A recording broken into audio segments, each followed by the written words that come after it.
This young man with an incredibly handsome but dejected face is our protagonist. Alone used to be a slave working up to 78 hours a week.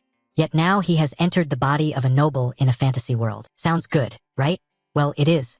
However, the character he possessed is illiterate and powerless, spending every day eating and playing, living uselessly like a count's playboy son. The only thing he doesn't know is where he currently is. Just as Alone was enjoying the attention of the maidservants, one maid nearby reminded him, "You should go to bed early, sir, because the young masters will return tomorrow." Alone, surprised, asked, "The young masters?" The maid replied in astonishment, "Young Master Leo and young Master Tonio. You speak as if you've never heard of the Palacio family." Hearing that name, Alone instantly froze. The name Palacio filled him with dread. It felt terrifyingly familiar. The maids looked at him with worry. Master Alone pressed his face against his chest in anxiety. Could this be Psyche Deliria? Alone remembered the title of a game he once played. The game he used to play in the rare free moments, when he was an office slave. It was a turn-based RPG. No matter which storyline the player began with, once the 5 great sins appeared: wrath, greed, sloth, pride, obsession. The kingdom, the noble houses, and the cities began to collapse disastrously. Among them, the Palacio Count family stood out. They were a decadent noble house that appeared in a side quest before the main storyline began. Alone sank to his knees in despair. Right, I know this place well. He rummaged through his memory for information about that family. Alone looked at the majestic mansion before him in despair. Really? Why is it the Palacio/Count family that is the first to be destroyed by the 5 great sins? Is this the place that will be ruined first by the 5 great sins? Please, I'd rather go back to being a slave working 78 hours a week, living in luxury with no meaning, when in 10 years everything falls, feels worse than being owed 6 months' wages. Why does someone who transmigrated like me have no special privileges? Wait, privileges? That's right. Doesn't knowing the game's plot 10 years in advance mean I already know the future? If so, then I just need to eliminate the causes that lead to the desolation before they happen. And so, in order to enjoy a peaceful, noble life, he decided to reform the 5 great sins. He told himself they are probably still children. Maybe there's still a chance to save them. 2 months later, in his study, hearing the report, I rescued orphans in the East, specifically victims who had been turned into living test subjects. Among them, I assigned the orphanage's administration to a girl named Yusha. Alone was pleased. His eyes brightened. As expected, my judgment of people was correct. You truly are very capable. Evan replied, "Yes, sir, but..." That was a compliment, wasn't it? For the young master never displayed emotion on his face. He nodded to confirm. Then Evan, I expect you to assist me more from now on. Evan stammered, "This is really hard to get used to." Alone looked at the face in the mirror and thought, this face used to be very expressive, but it seems only the skin part didn't fully come to life. Evan is a rare supporting character in the game. He is a loyal man, so Alone summoned him. Evan said, "Anyway, thank you for the compliment, young master, but you said this raid was to rescue the girl named Yusha, right?" Alone replied, "Yes." Evan continued, "I must admit I now understand why you chose that girl. Even with my seasoned eye, after years roaming among mercenaries, that girl is by no means ordinary." He recalled the scene of entering the prison to rescue the children. Evan was astonished. "She was so strong, I can't understand why she obediently allowed herself to be imprisoned like that. Why didn't you bring her back here? Wouldn't that be a loss for you?" Alone agreed. A fair observation. He pondered. On the surface it may seem I'm wasting a source of power by not using it, but preserving the status quo is part of the plan. Yusha is a bloodkin who signed a pact with an indescribable entity from another realm, possessing unfathomable power, and who would later become Wrath, one of the 5 great sins responsible for hundreds of deaths. But if the girl is raised in a peaceful environment, she certainly won't walk the path of destruction. That means I've defused the first-time bomb. Now I must think of a reason not to bring her back. Alone said, "Yes, that's right." He braced his hands and emphasized, "Because the time hasn't come yet." Evan exclaimed in surprise, "The time hasn't come yet?" Alone nodded, "Exactly. Make sure this matter doesn't leak and provide for the girl adequately." He received the order. "Yes, I understand." Suddenly he took out an item. "Oh, and give this to Yusha." Evan wondered, "Is it a letter? Is the content important?" Alone replied, "Just a letter of concern. She went through horrific biological experiments, so I thought a little comfort might calm her." He took it. "You even write such letters? I'll deliver it carefully." After that, he stood by the window and watched Evan ride away on horseback. Alone was uneasy. I wonder if it will truly comfort her. The real content hidden in that letter of concern was something he'd heard dozens of times while playing the game. It was an incantation to befriend bloodkin so it would have a calming effect. Wrathful sin, be at peace. The sorrow of darkness, the oblivion of light, one talent, one bond. All were incantations that appeared in the Wrath storyline. But by then, she had already completely turned black, cold, and it was already too late. In the game, after failure it would shift into a battle. But now everything was still at the point 10 years earlier, so perhaps it wasn't too late yet. Alone stretched and complained, "One of the 5 death flags has been removed. Is it now time for the next one?" Thinking that a single incantation could befriend a monster is laughable.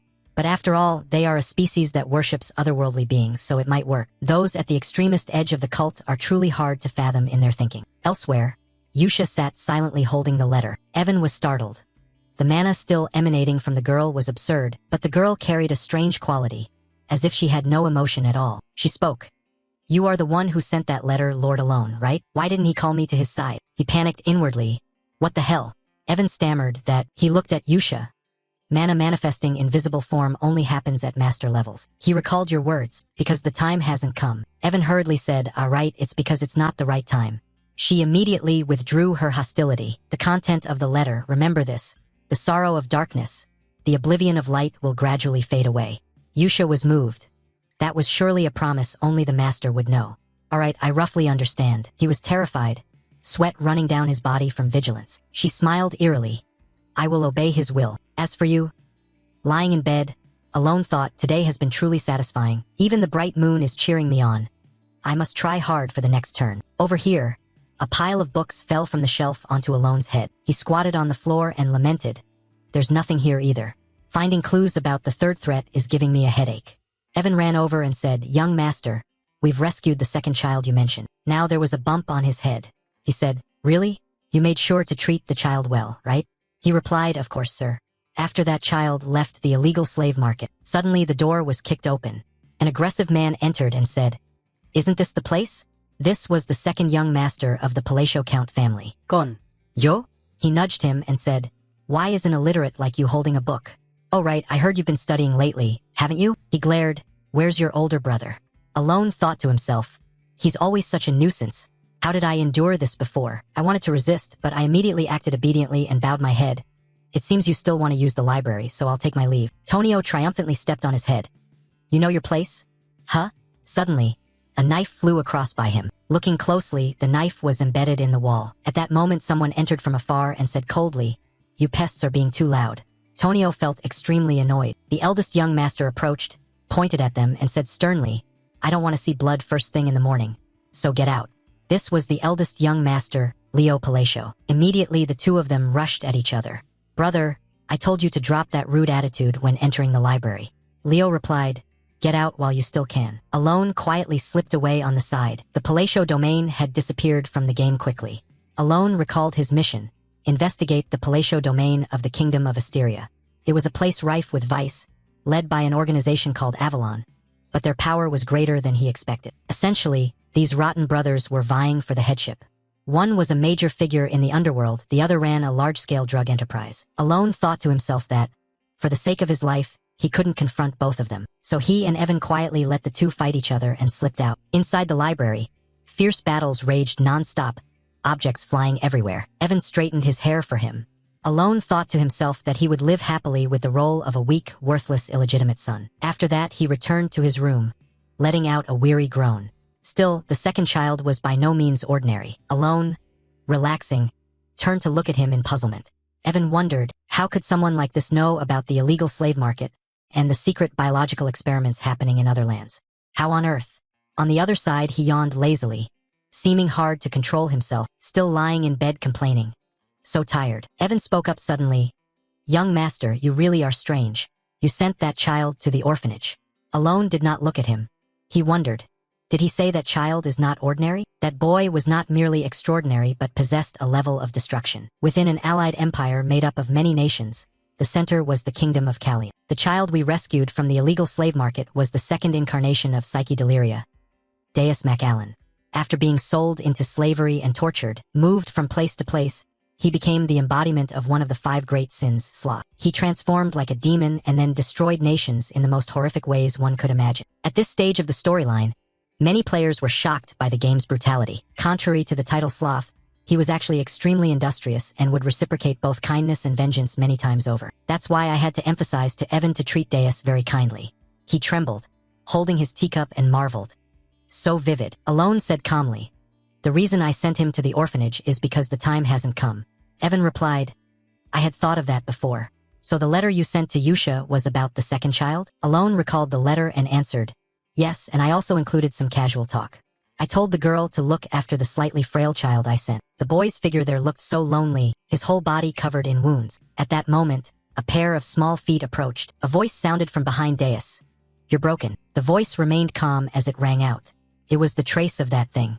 His hand moved slightly. Yusha appeared before Deus, touched him, and asked, You're Hakdyung, right? She smiled and continued, Yet the great moon still chose you.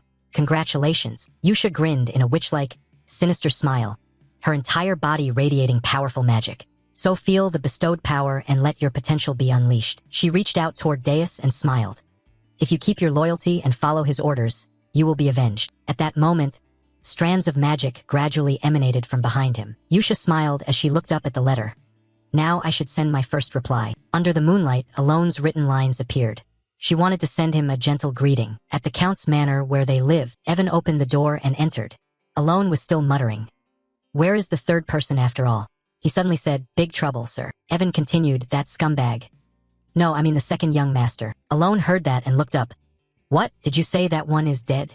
The death of the second young master had occurred quite suddenly. He wondered, really? After that, everyone gathered at the venue for the second young master's funeral. Two beautiful girls stood on either side of Count Palacio, cooing, Master, the other one sighed. When will this end? I'm so bored. The one beside her added, I'm hungry. Alone was speechless. Bringing drugs and women to your son's funeral? This family is rotten, truly dark fantasy material. Alone looked down at his brother. In any case, Tonio dying from an accidental fall was different from what he remembered. In the game, the one beside him was the murderer. In the end, he wailed pitifully. At last I've killed that vermin after 50 years. Now I'm the rightful heir. I am Count Palacio. He wept and showed ecstatic delight, as if this were a great opportunity. Alone looked over helplessly. At least try to hide your emotions. The mastermind was surely Leo or his cronies. Either way, he still only needed to deal with the 5 great sins. Time jumped forward 1 year. The inheritance issue had been settled. Leo consolidated the drug trade. The Count's domain became noticeably more peaceful. At that moment, Alone and Evan sat facing each other. He ate while thinking about the stack of papers before him. In the meantime, Yusha and he had become pen pals. If he kept in touch with her, it could be useful in the future. In the letter, Yusha began, Yuna is great at hide and seek. Haydn is excellent in battle. Deus is still growing normally and the boy likes puppetry. Alone read and smiled faintly. The children seemed well behaved. At the bottom was this month's patron list. Alone exclaimed, The list has grown again. It was interesting that more patrons were appearing for that small orphanage. Evan commented it was odd but ultimately a good thing. Ah yes, about what you've been searching for. Evan said, I received a call from the Information League. They found a lead. Hearing that, he said between bites, Really? What a relief. It's surely a list about the third boss. Finally, I can find him. At that moment, light from the window flooded the room. The two fell silent, each absorbed in their own task. Elsewhere, a desperate scream rang out. It was the Margot drug distribution point. 2 men walked and chatted. The Palacio family's fish is generous. He always gives us hefty rewards. The other replied, Indeed, our organization now has a few hundred members. Before them were people who had just been slain, and it was only minutes away. Seeing the scene, they panicked and cried out desperately. Sir, my hands are out of control. Help! Then a horror unfolded. Everyone there simultaneously took their own lives. The cries of despair echoed. Nearby, a solitary figure stood silently in the darkness. Yusha appeared behind them and said, I really enjoyed today's puppet show. It seems there's much to report. Yusha appeared behind them and said, I really enjoyed today's puppet show. It seems there's much to report. Yusha turned and asked, Well, do you pity them? Deus replied, Because they used others to make drugs. I just don't know if this has anything to do with my grievances. She answered, Of course it's useful. We're creating space for his return. Yusha gave a wicked smile. How could we let this place look shabby when he returns? Deus responded without expression. Understood. Immediately the two activated magic. A swirling wind rose and they vanished, like phantoms drifting through the night. Everything would proceed according to his will. A flash of light flared in the brilliant night. Under the peaceful crescent moon, Yusha's voice rang out. We, Lam Noyet, will be his sword. No one remained there, only a deep hole in the ground. 2 years had passed since becoming pen pals with Yusha. Evan dragged his weary body toward the backyard. I'm back. So you're in the backyard. Alone said nonchalantly, Oh my, Evan, you startled me. He gestured and said, The fifth child has been safely sent to the orphanage. Alone was greatly surprised to hear that. In the meantime, the other 3 sins had all been rescued. He handed food to Evan. Here, eat. Yes, thank you, sir. As Alone gave Evan the food, he thought about how to find the third child. Greed was a bit tricky, but with a gamer's knowledge, after squeezing Evan to the bone, everything finally went smoothly. After handing over the food, he said, "You did very well running around like that. You can rest a bit now." Evan asked, "Is the orphanage mission over?" Alone replied casually, "Yes, it's done." What a relief. Evan lay down, sighed, and asked, "But young master, aren't you happy?" Of course, Alone answered. He said Evan didn't look much like it. He pointed to his mouth. "I'm smiling now." Then he put on a very practiced smile. "Let's go with that." Sunlight shone down as he stretched and breathed in. Alone lay on the grass, lost in thought. This is progressing better than I expected. Everything is going smoothly. The masters of the familiars all became the 5 great sins after a past tragedy. Although this was set in their past, before they awakened into sins, the chance to rescue them perfectly before the tragedy occurred was very slim. If you rescue them after they've become sins, it's even more worrisome. He asked, "How is the orphanage?" Evan produced the letter. "Everything is as usual, all is going smoothly." Evan continued, "The children at first were like broken dolls." He added they had brightened up a bit. Alone opened the letter. "Really? Then we won't need any more nannies." He thought he didn't expect Yusha could do so well, maybe because her character setup is tied to the Moon Orphanage. She certainly hates interference. Alone called Evan closer. "When you see it this way, Yusha is also a good child. So is there anything special about them?" In the letter, Yusha wrote, "Everyone is well. Some of the children here are growing very beautiful. You really don't need to worry about the donations anymore, nor about the children you just sent." After reading the letter, Alone was truly pleased to see they were all being raised properly. He thought if all 5 sins grew up normally, the environment would be truly important. Evan asked, "So when do you plan to meet the children? You always say you'll have time for that." Alone faltered, outwardly appearing hesitant, but in fact he had no intention of meeting them directly. It would be better in many ways to become close to them, but perhaps because the process of becoming a sin was so horrific and tragic, their personalities, as seen in the game's flashbacks, were terrible from a young age. He considered carefully. It's true he saved them before awakening, so it should be better, but it still feels frightening. He stammered, "Maybe next year is fine, I understand." Alone breathed a sigh of relief. After all, from now on, in this terribly dark fantasy world, what he needed was some self-defense skills. He thought magic required talent, and he happened to have it. Evan spoke up. "But young master, have you heard of Lam Noyet?" Alone replied, "Never heard of them." Evan explained, "They are an organization that has become famous recently, specializing in hunting down criminal organizations." Alone asked again, "Like cleaning up trash? Sounds like a good thing." But inwardly he thought this wasn't the setup he knew, so they'd probably disappear soon. Evan said seriously, "But now they're even killing nobles, which is why I thought you should know about them." Alone called to him, "Evan, from today you'll sleep by my room." Night was drawing late. Moonlight bathed the mansion as voices rose. "Shall we hear the weekly report on Lam Noyet's activities now?" Yusha nodded and spoke softly. In the north, Siolang cheerfully reported that he had taken care of everything. He said casually, "The heads of the slave traders have been dealt with. I like this outfit a lot. Lucky Stitch." He told them that if anyone could guess the color of his eyes, they'd live. But nobody knew. Ryan also spoke up, "All the bodies have been buried properly." Raiden sat on the steps and said, "The south is done as well. The illegal human laboratories and the troublesome Avalon were all torn apart, leaving no trace." Yusha smiled wickedly. "Good.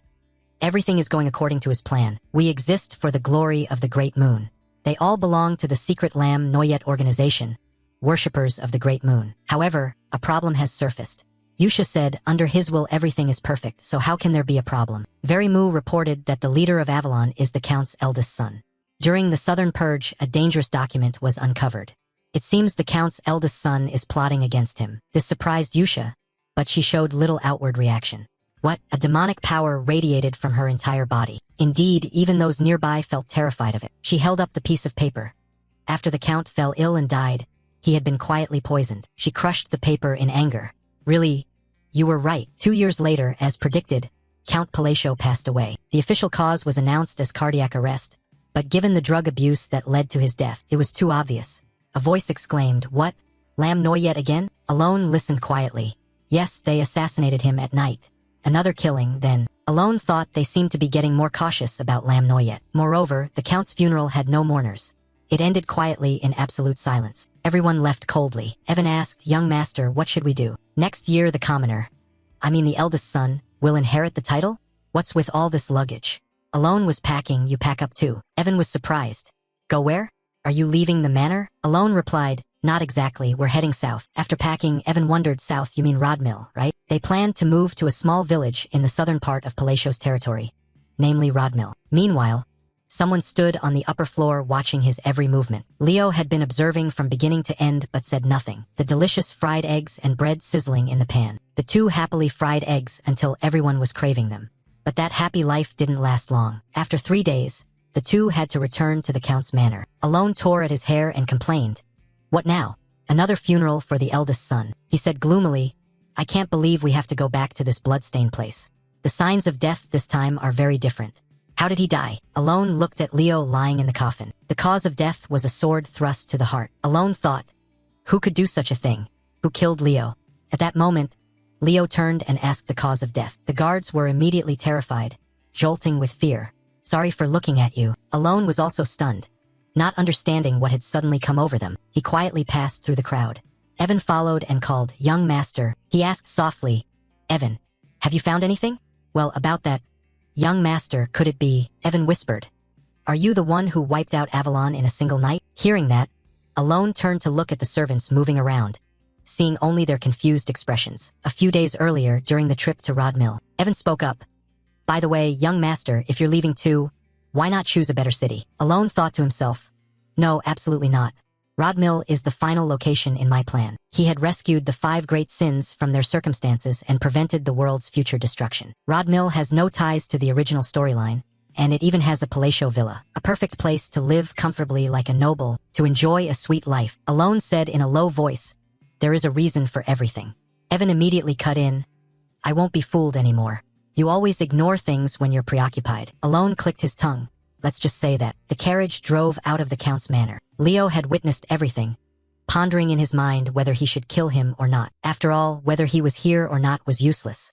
Leo had considered eliminating him with poison after his father's death, but then thought that since he had quietly moved toward the border, there was no longer a reason to kill him. Thinking this, he told himself that perhaps because Avalon's affairs had been unlucky lately, he was only a nuisance. Leo gripped the railing tightly, still lingering on something. Then he ordered his servant Alman to follow the carriage. Alman, Leo's right-hand man, asked, "So you want me to kill him?" Leo was surprised by the question. "What?" But Alman coldly carried out the order without complaint. Suddenly he asked, making Leo dissatisfied, "Your mission is to follow my orders." No sooner had he said that than Leo was struck by a sword in the chest, his voice trembling. "You, how dare you betray me?" The other said, "I've had enough of this civil war." But that person was not Alman, it was Haydn, a member of Lam Noyet, not Alman. "Quite enjoyable so far, we are taught by the blood moon. Lam Noyet is his sword. We act according to his will. But if anyone dares harm the great moon, we will act on our own initiative." Saying that, he plunged the blade deeper into Leo, then decisively drew the sword out. Blood spattered all over the floor. Watching Leo collapse, he continued, "That's why I've been waiting for you to say those words all along. I didn't expect it would take 2 years. Keep threatening. My people won't let you leave safely. With what you just said, Avalon will now vanish from the continent forever." He even showed a hint of regret. "What a pity, the great moon gave you a chance." Having said that, he leaped over the balcony and disappeared. Dawn began to break, the sun rose as always, and Rodmill truly was a paradise. Alone woke up happily.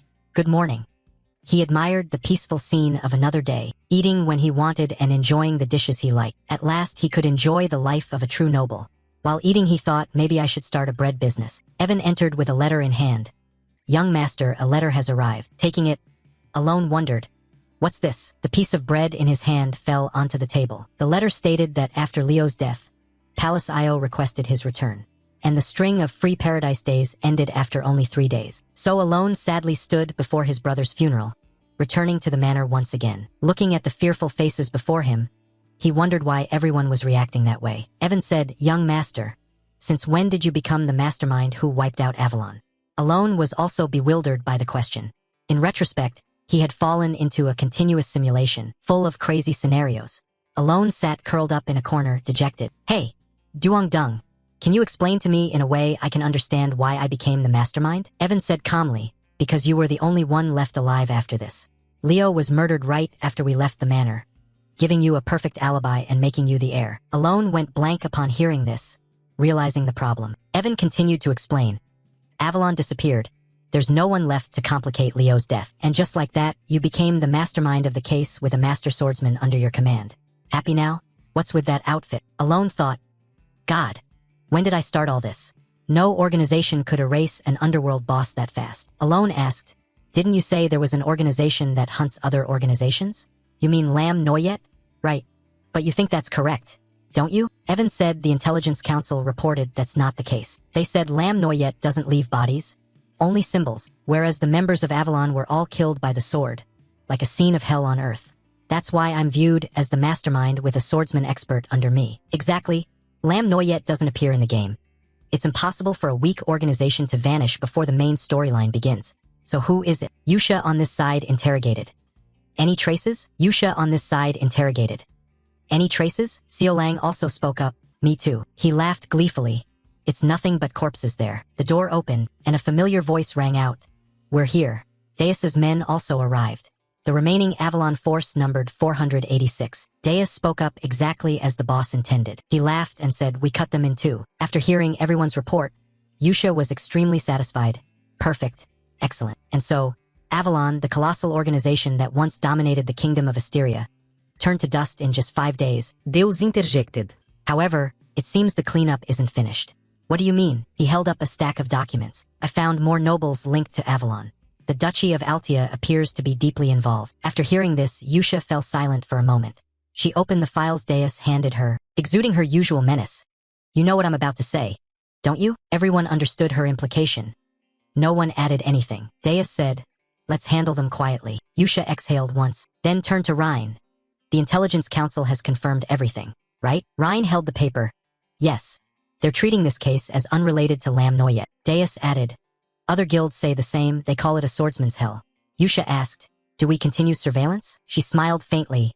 Continue. Do not touch that person under any circumstances. I've said it countless times. Everyone knows this, right? He made the papers float. But because that person's bloodline targeted things beforehand, this case isn't a command. Remember, we are a sword. Hearing that, Yusha brightened and covered her face, saying, a sword mustn't think for itself, right? Her eyes flashed red.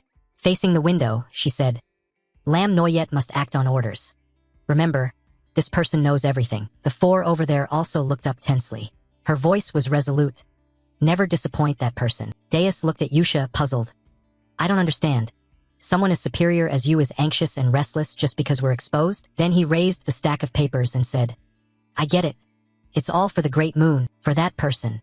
Meanwhile, at the Count's manor, the lights were still on inside. Alone sat at his desk, complaining, I can't take it anymore. He looked up, tears streaming. After the funeral, he had been extremely busy for a month. Alone lamented, I just want to relax and live off money. That's what a noble should do. He bowed his head, thinking, although I've made many enemies and Leo's death was supposed to happen 6 years later, because of his death, the game's timeline changed and all family affairs fell on me. At that moment, the heir suddenly heard a call. Young Count, the elders enter immediately. Each held a pile of items, books or scrolls. Seeing this, he sighed even more. Dark circles under Alone's eyes had become obvious. He wondered why everyone worked so hard. When the Count was alive, they were leisurely, often slacking off. From afar, the elders, seeing his gloomy expression, waved frantically. Is he angry? We must work harder, we don't want to die. His face grew paler from overwork. The vassals were surely working earnestly because of rumors that he was the mastermind. I told you to come, why didn't you? Now Alone was a small company's slave, working silently. In his heart, he secretly wished they would handle everything themselves. Scene change. The flames flared up and gradually roasted the food. Evan asked the young master, puzzled, looking up. I have to say, I'm really surprised. Alone was now controlling magic that floated around the room. Evan continued. To reach rank 2 after just 2 years of self-study, your talent is remarkable. When did you develop like this? Normally it takes about 4 years to reach rank 2 and magic can't even be used, unless you're born with fortune of bamboo. He replied calmly. Maybe I have some talent. Worried, I trained hard to protect myself. Alone thought to himself that this technique also required very precise mana control. He kept manipulating the magic to hover around, but the important thing was it was still incomplete. Fatigue showed on his face. He had never imagined he would actually use magic in a fantasy world. He murmured.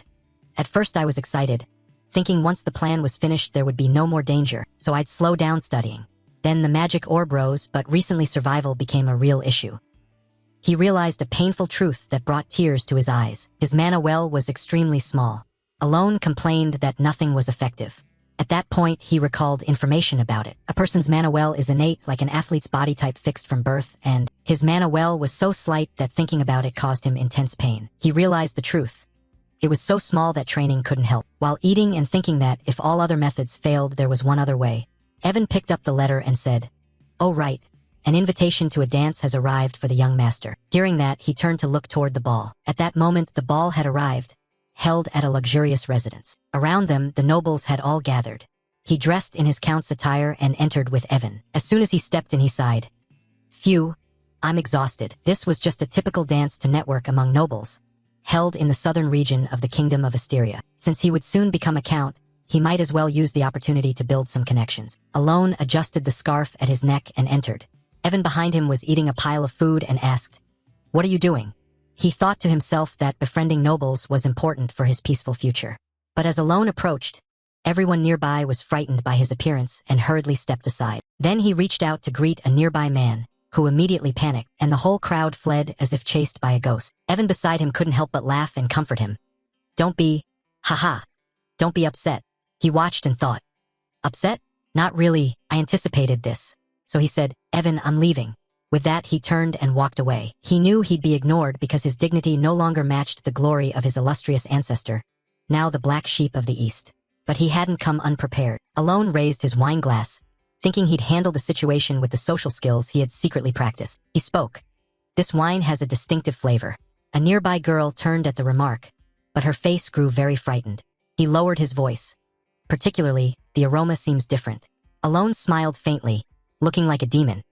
"I want to drink a few bottles at home."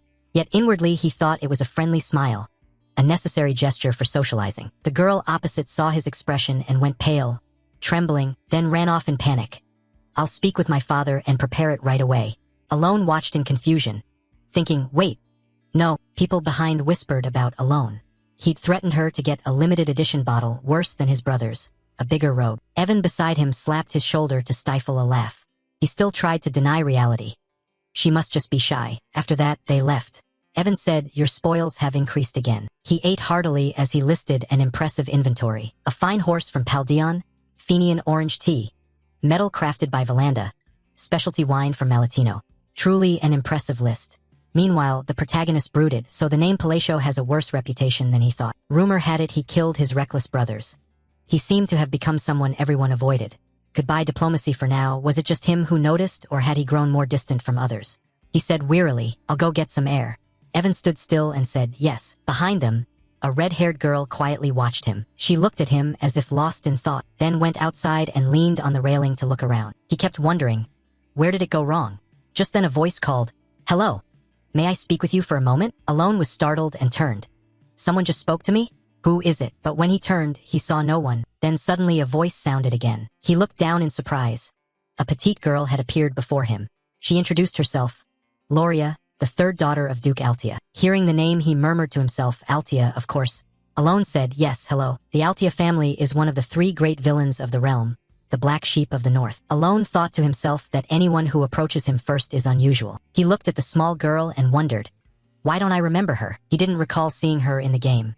Loria suddenly said, "I'll be direct. Lend me your strength." At that moment, Alone's expression before her became frightening, gloomy. Loria, flustered, continued, "I'm going to be assassinated soon." Her words echoed in the night, oddly gentle. Loria's face was filled with panic as she looked up. Alone, hearing this, thought to himself that he'd received his father's favor, and until now had been protected like a favored child. Duke Altia had fallen gravely ill. She said in panic, but now, Altia hesitated. "My half-sisters are about to kill me." He wondered, so it's all just a struggle for survival? Alone looked down and realized. No wonder he didn't remember her, because she had died when the game began. Loria pleaded urgently, "If it's your power, Alone, please," but he answered, "I refuse." Loria tried to continue. "I'm not asking you to help me for free. If you help me, I'll give you half of House Altia." Yet he turned away and said, "Very well, I take my leave." Alone thought inwardly that although pitiful, just surviving was hard enough. He shouldn't invite more trouble. Even if he wanted to help, it wouldn't be as rumored. He had no special abilities. Alone couldn't help but turn back to look at the lone figure standing there. Loria's expression was sad and silent. He rubbed his neck, exhaled, and turned back, thinking. Something good is about to happen for her, hoping she'll find a strong ally. Then he went back into the party, where two men in black cloaks were talking in a corner. So Altia has moved closer to the Great Moon? I should inform Red Moon that good fortune will come to that person. The woman beside him said, you don't need to. If the info is correct, she's the only one in House Altia not tied to Avalon. Those above are observing Logia, which means she's not a target of Raiden. The other turned away. That's fine, the rest of the Altias will be dealt with. Yes, under Red Moon's orders, we'll focus on cutting off the information source so the Avalon incident never reaches him. They above silently watched Alone below. At the party he sighed inwardly. It feels so empty around here. Could I be surrounded by some sort of barrier? Unaware, Alone noticed a mysterious girl nearby. She spoke, hello? Hearing someone start a conversation, Alone was moved. Is that directed at me? Really? Could this be the time I actually make friends with the nobility? He turned and said, yes, hello. The girl held a fan to her mouth and smiled faintly. Seeing that, he immediately concluded. Again? Another shady one? I've seen this face in the game. As he looked at her, he thought. Anyone who takes the initiative to speak to me first surely isn't an ordinary noble. Recognizing her, he stepped forward. Hello, Miss Zenonia. Seeing him recognize her, Kalia exclaimed. Oh my, you know me? He replied calmly. Of course, you're quite famous. The three most notorious villain houses of the Kingdom Mysteria. To the north is House Altia, to the east is House Palatio, and finally, to the west is the Decadent District. She evokes the image of a noble viper. Kalia smiled faintly. Famous? Me? She is the eldest daughter of Count Zenonia. Count Zenonia. If Palatio is a criminal gang, Zenonia is the upscale version, a legalized crime syndicate. Thinking this, Alone shuddered. He decided to himself that he only needed a few noble connections to live peacefully, even with half his life hanging by a thread. For this sweet life, he must stay away from them. Someone teased because Kalia was so beautiful. She replied gently, thank you for the compliment. Kalia smiled and added, I would very much like to talk more.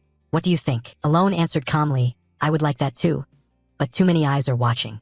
Inwardly he begged, please let me slip away quietly. Kalia looked at him and said something obscure. Just as rumored. Then she turned away. I hope to see you again soon. The words sounded puzzling. After that, Kalia walked off elsewhere. He stood there confused, not understanding what had just happened. Above, two observers looking down said, the Avalon district is completely sealed off. The other continued, but now another person has appeared. They looked toward the window, where a figure hiding in a tree was still watching. A tail? Huh? Then two small figures suddenly dashed away. Without direct orders, they merely observed for now and would act later if needed. Scene change. Evan scratched his head in puzzlement. Young master, are you sure this time it's real? They stood before a mountain gorge. Evan doubted. Is this really the place we've been searching for? He looked inside. Though it was daytime, it was strangely dark. Everyone's faces tense as if about to ascend. He clenched his fist, finally found it. This is the real target. The environmental effects match, it's definitely here. Evan complained. If it's fake again this time, I'll go into depression. They entered while scanning around. Runes covered the stone slabs. He replied, this time it's real. In the game, this place was much easier to find. Actually, the reason he trudged all the way here under the guise of a scouting mission was because of the southern maze. That maze is called the Whispering Maze. Solve all the puzzles in the 8 rooms, and you will receive a precious relic as a reward. Alone smiled and looked ahead. I still remember all the guides and the thrilling grind for loot. Before them stood a massive gate, covered with strange characters. He looked up in awe to see the maze entrance in real life.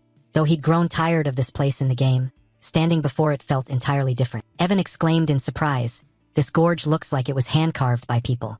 How do you know places like this? Alone raised his head and said, I've been here many times. He found that odd. You've been here many times? Alone laughed, only joking. I have my own ways. Let's go. Seeing his serious face, Evan cried, please don't say those things with such a serious look. As they entered, they heard the roar of a monster above. This massive hand clenched, producing a terrible sound. Evan looked around and said in awe, in here, get one puzzle wrong and you get crushed. Alone silently assessed as the horrifying noises continued. Evan was stunned at his expressionless face as he wrote something on a stone tablet. How could he remain so calm? He watched him write intently, baffled even in this situation. Evan recalled 4 years together yet still couldn't understand his young master. No two missions were alike. Repaying someone else's debt, helping a slave rescue an orphan, dismantling a demonic organization, delivering a meaningless letter. At that moment, the monster seemed not finished, making him more puzzled. Yet he knew this place thoroughly without ever leaving home. Alone calmly pointed at the monster. The riddle's been solved, but it hasn't opened. We must wait for that thing to finish. The sounds kept echoing. Evan continued thinking. Still, following this mysterious young master always led to good outcomes. They both looked over and he said, "Oh, it's opening." He thought inwardly, "What are you planning this time, young master?" Deep down Alone cheered inwardly. The door was finally opening. Oh God. Feel like vomiting. I knew this place was hard, but I didn't expect it to be this brutal. Evan nearly broke his neck trying not to look. Before them lay a pile of jewels lighting up the whole chamber. Evan cried out, "Finally done. Right?" Alone replied calmly, "Yeah. Take the black ring and let's go." In the distance 6 rings were mounted on a fake hand. Evan said, "That looks ridiculously useless." Alone picked up the black ring. "It's a bit big, but touching the others will only bring more trouble. Leave them be." He silently looked at the ring, thinking inwardly that he finally had a restraining band. Alone reassured him again, "Don't worry, the way back is safe." Evan stammered, "Yes." Walking, he thought that remembering the game's guide made this too easy, though his face didn't look good. "Young master, did you plan for this all along?" Before them was a pack of giant golems. It turned out the bronze rock in that gorge was the golems. Evan worriedly calculated, unknown enemies, great. At least there must be some way to get you out of here. Alone stepped forward and said, "I'll handle this one." Evan was bewildered. At that moment the monsters all turned toward them. Evan warned, "Whatever you plan to do, priority 1 is getting out of here." A golem lunged to attack. He shouted, "Wait. A level 2 spell won't be enough." Just then Alone murmured, "Bind activation." The ring on his hand flashed black. Immediately after, the golems began to change as light flared. A voice echoed through the air. "Fragment inheriting the great will of Marlala. State 2 limits you can develop." Alone stood in the pitch-black space, surveying the surroundings. In the game a choice window would appear now, so that voice it was. A gigantic face emerged from the darkness. The reward for clearing the binding maze. True to its name, it was a relic that absorbed power for the user, but in return imposed strict bindings. Alone trembled slightly, tense. The voice sounded so real it felt as if he were truly inside that world. He stated the first limit, and the voice asked again. Alone formed a seal and answered, "In all operations, Babyloya's hand seals are absolutely mandatory." The voice asked, "What do you wish to gain from this binding?" He replied, "Strength to bend the world's rules a little further." Lines of power in the air intertwined. Evan looked up at the pitch-dark scene. Light gradually appeared and the voice rang out again. The second limit? Alone formed another seal. "In all operations only the sacred words of Babylonia may be used." The voice asked further, "And what do you desire from this binding?" He replied calmly, "The same as before." The voice fell silent for a moment. Alone looked up, puzzled. "Damn, did I miss a step?" The skill icon mimicked it exactly, choosing both the seals and the sacred words as limits to obtain the most powerful offensive strength. He couldn't help sweating with worry. He'd perfected the seals and chants by playing over and over, so this had to succeed. Then the voice accepted. A hazy tone declared, "O human, remember the hand seals and mystic words of the great forgotten god. We express gratitude to the one who continues his will." Alone found it baffling. Continue his will? What does that mean? Soon after, the ring on his hand vanished. He guessed it was being absorbed into him. It seemed the binding had succeeded. The voice spoke one last time, "I have always watched you. You inherit that will." Back in reality, Evan was still shouting, "Young master, a level 2 spell." Before him were the large monsters. He reached out anxiously, but it wasn't enough. Alone looked up serenely, his eyes without a ripple, and his hand began to initiate magic. The iron orb should have blazed brilliantly, but only glowed faintly even though he poured all his mana into it. No matter how much he trained, he couldn't surpass the limit. Then it was time to test the power of the binding and its price. With that thought in mind, the protagonist formed a magic orb in the palm of his hand. The orb gradually accumulated more and more. The monsters charged forward. Alone raised his hand to direct the magic orb straight ahead. It was time to test it. Alone unleashed the orb. Next came the countershock technique, lightning repeatedly striking the cave's ley lines. The orb grew ever brighter, blazing in the dim, muffled space. With a blue light technique, the orb expanded, spun, and unleashed a succession of lightning bolts around it. And finally, the linear diffraction technique. Alone skillfully executed the hand movements for the spell. A powerful surge of electricity shot from his hand. The current directly blasted into those who were pursuing them. Evan watched the scene dumbfounded, utterly amazed. Evan watched the scene dumbfounded, utterly amazed. The electricity had not yet dissipated. The giant stone men were struck immobile, powerless. Alone and Evan stood on the cliff silently observing. After only a few seconds of silence, another lightning burst swept through the remaining stone men. Their limbs scattered and shattered. The lightning flashed and then faded. Looking down, the The two saw the giants reduced to heaps of ruined stone. Alone's face showed no change, while Evan remained dazed, muttering unconsciously, "Damn. I can't believe it." They waited for the electricity along the cliff to die down before descending together. Along the way, Evan nagged Alone. "Have you been hiding your true power all this time?" Alon replied lightly, "Impossible." Evan didn't believe it and persisted. "What? In 15 years as a mercenary, I've never seen anything like this. Are you seriously saying that's only a level 2 spell?" But he only received the bland 2 words, "Yes, indeed," from Alone, leaving him speechless and helpless. Contrary to Alone's cold, expressionless face, his mind was full of questions. "I don't even know beforehand. It wasn't that strong in the game. If I remember correctly, in the turn-based combat system of Psyche Deliria, spells can be enhanced each turn by seals or incantations.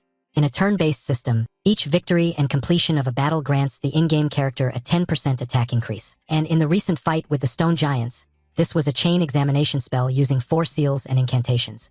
It was empowered over 5 turns. The more he thought, the more Alone unconsciously recalled each technique he had used. He had used 4 spells in total.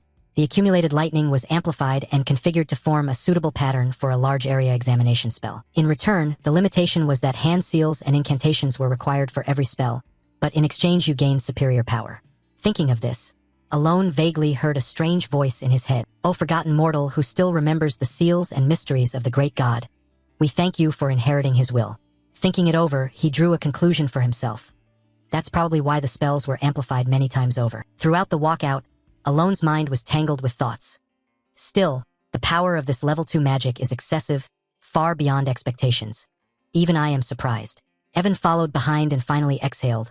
Sighing, "We're finally out." He wearily sat on a stone bench, leaning against the cliff, muttering. This was more exhausting than fighting. In his fatigue, Evan half scolded, half asked Alone, "Who in the world came up with such a terrible place?" Alone did not answer. He looked around and fell into thought. Come to think of it, the Whispering Maze has another name. According to information found online, it spread through the community via shared maps and guidebooks, and the buzz about this maze on social media is huge. What is the Paleon Maze? Everyone keeps saying Paleon. What the hell is that? The Whispering Maze, a mid-level grinding area in the game. According to the director, the maze has an owner and can be farmed endlessly if you ignore the reward. So when did it become called Paleon's Maze? The question nagged at Alone, and he asked aloud without thinking. When did it start being called Paleon's Maze? Evan, half listening and not understanding, asked back, "Sorry, what did you say?" Alone didn't repeat it. He pulled Evan up and diverted. "Let's head east. After 3 weeks of hard training, there's something I want to do when we return." Hearing that, Evan sighed helplessly. "What? You're more diligent than I thought." As he dragged Evan away, Alone thought. Choosing seals of the same system as the spell increases its power, and choosing the correct incantation enhances attributes. That's how the game mechanics work. But unlike the game, where visuals don't change and only attack stats increase, each victory grants the player an additional 10% attack power. However, from the recent battle, Alone noticed each seal actually altered the spell, and every incantation produced a distinct change. Thinking that, Alone wondered, even though it was just a technique, could my mana control be refined enough to sense those transformations? Shaking off the jumble of thoughts, Alone finally told himself, when my mana recovers, I'll have to test it again. In any case, things turned out fine. In the dark deep of the forest, unbeknownst to Alone and Evan, Rhine wrapped in a cloak lay hidden in the shadows. She waited until they left, then lifted her head. Swiftly she leaped from one cliff to another and entered the maze. Arriving, Rhine paused. She looked at the large stone covered in rows of raised colored script. In any case, things had turned out well, and she recognized these unfamiliar characters at once. They were the script of the Alanef Empire. Rhine removed her cloak and translated the strange writing. It read, "For a friend soon to be left alone, the Sword Saint band stood firm." Then she gently touched the raised colored script. Vivid images flashed through Rhine's mind. He had repelled the invasion of the Dark Lord and defeated Al-Akalaka, who once devoured the hearts of his people.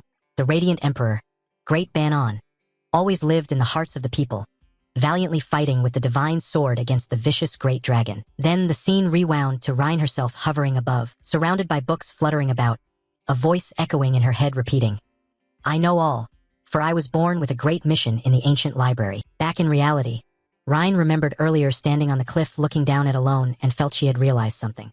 Yes, Palatio was the one who created it. I already knew the Empress differed from the one recorded in history, so I suspected something extraordinary. Images of Empress Boludia, Emperor Great Ban Alone, and Alone kept circling in Rhine's mind. Yet she couldn't stop the thoughts racing through her head. Think about it. Even the great moon once called Palatio a friend worthy of reverence. Moreover, the incantation he whispered doesn't even exist in any record of the ancient library. Recalling Alone's recent fight with the giants, the chants he used troubled Rhine most. She was intensely curious. Who, after all, was that man? Upon leaving the maze, Rhine felt a little shy and mumbled, "Everything Red Moon said is true. I'm ashamed that I blindly followed orders." But then her expression immediately returned to its usual coldness as she asked, almost to affirm, "Has he arrived?" She looked up at the figure on the branch and wondered, "Did you get the information?" Deus touched and replied coldly, "The man in black is dead." His neck was suddenly twisted twice in midair, and that was Alone's deed. Rhine responded briefly, "I'll have to report this so it can be handled appropriately." In the dead of night, a pale moon hung over the treetops, and two figures streaked through the sky. At that moment, in the Count Zenonia's mansion, in a room, Kalia sat on the sofa, sipping tea lightly. Her gaze drifting, she said unly, "I see. It's not just a rumor." Kalia fell into thought and unconsciously recalled Alone, inwardly remarking, "His eyes are so cold and emotionless, like a bottomless abyss." She sneered to herself, famous. Huh? Then she leaned back and answered her own question. Indeed, Count Zenonia is both powerful and renowned. Kalia's eyes darkened as she observed. But it's strange that someone who rarely socializes like him is regarded as famous. Having said that, Kalia rose and walked slowly toward the man at the desk, smiling as she asked, "Isn't it odd, Father?" The man paused mid-pen stroke and turned to look. He watched her seriously as she continued, "Because you are a count." Kalia drew closer and gave a faint, cold smile. Then she snapped her fingers. In the man's eyes, Kalia's image convulsed and flickered. He collapsed helplessly, the brush in his hand falling limp. Seeing this, Kalia was thoroughly pleased, smiling with delight and mocking arrogance. "No one would suspect that I'm the one actually running the family while Father pretends to be a fool. How could they possibly find out?" She recalled the banquet when Alone had no idea the watcher in the distance was her arrangement, and he had even kindly warned her about many eyes watching.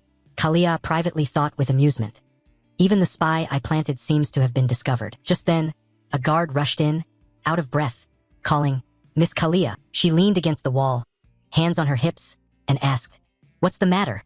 The guard replied immediately, "Please return to your room at once, Miss." Kalia followed the guard back to the room and, upon opening the door, saw the spy bloody and slumped against the wall. The guard reported cautiously, "It seems the seal wasn't activated, meaning he hasn't revealed the secret."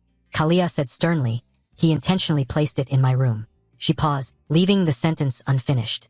A few seconds later, Kalia laughed and mocked herself. "How did they discover this? From the moment we met, they struck at my greatest weakness, didn't they?" Her face contorted with anger. Meanwhile, Evan and Alone dozed on the carriage returning home. Evan's snoring was so loud that Alone half woke, rubbed his ear, then dozed off again. Scene change. Evening at the Altia ducal family's estate. Loria sat in the carriage, filled with panic, thinking, truly not an ordinary person. She recalled underworld figures with cold eyes just like her father's. These were people you should never confront. Loria sadly remembered Alone turning away indifferently. "He was my last lifeline." She was filled with disappointment but thought, maybe he wouldn't accept such a losing deal. Logia remembered her siblings who had been stripped of all assets and power by the cruelest brothers. Tim Allen, the eldest son, Maul and the eldest daughter, second daughter Perrine, and second son Kig. Looking at herself, she thought to herself, because I have nothing left. Logia looked at the grand, familiar yet strange building before her and thought, so far I've survived thanks to Father's mercy and love. What should I do now? In any case, I must enter that cold mansion. Suddenly, a loud call rang out. "Miss Logia, the youngest miss has returned." Two maids ran up from afar, alarmed.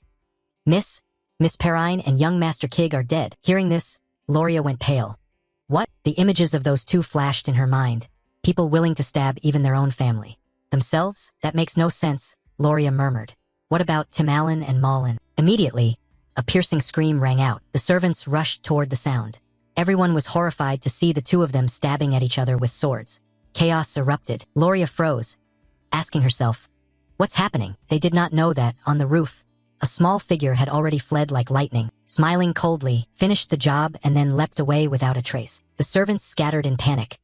Loria muttered, her face terrified as she recalled Alone's words. He once turned back and said something strange.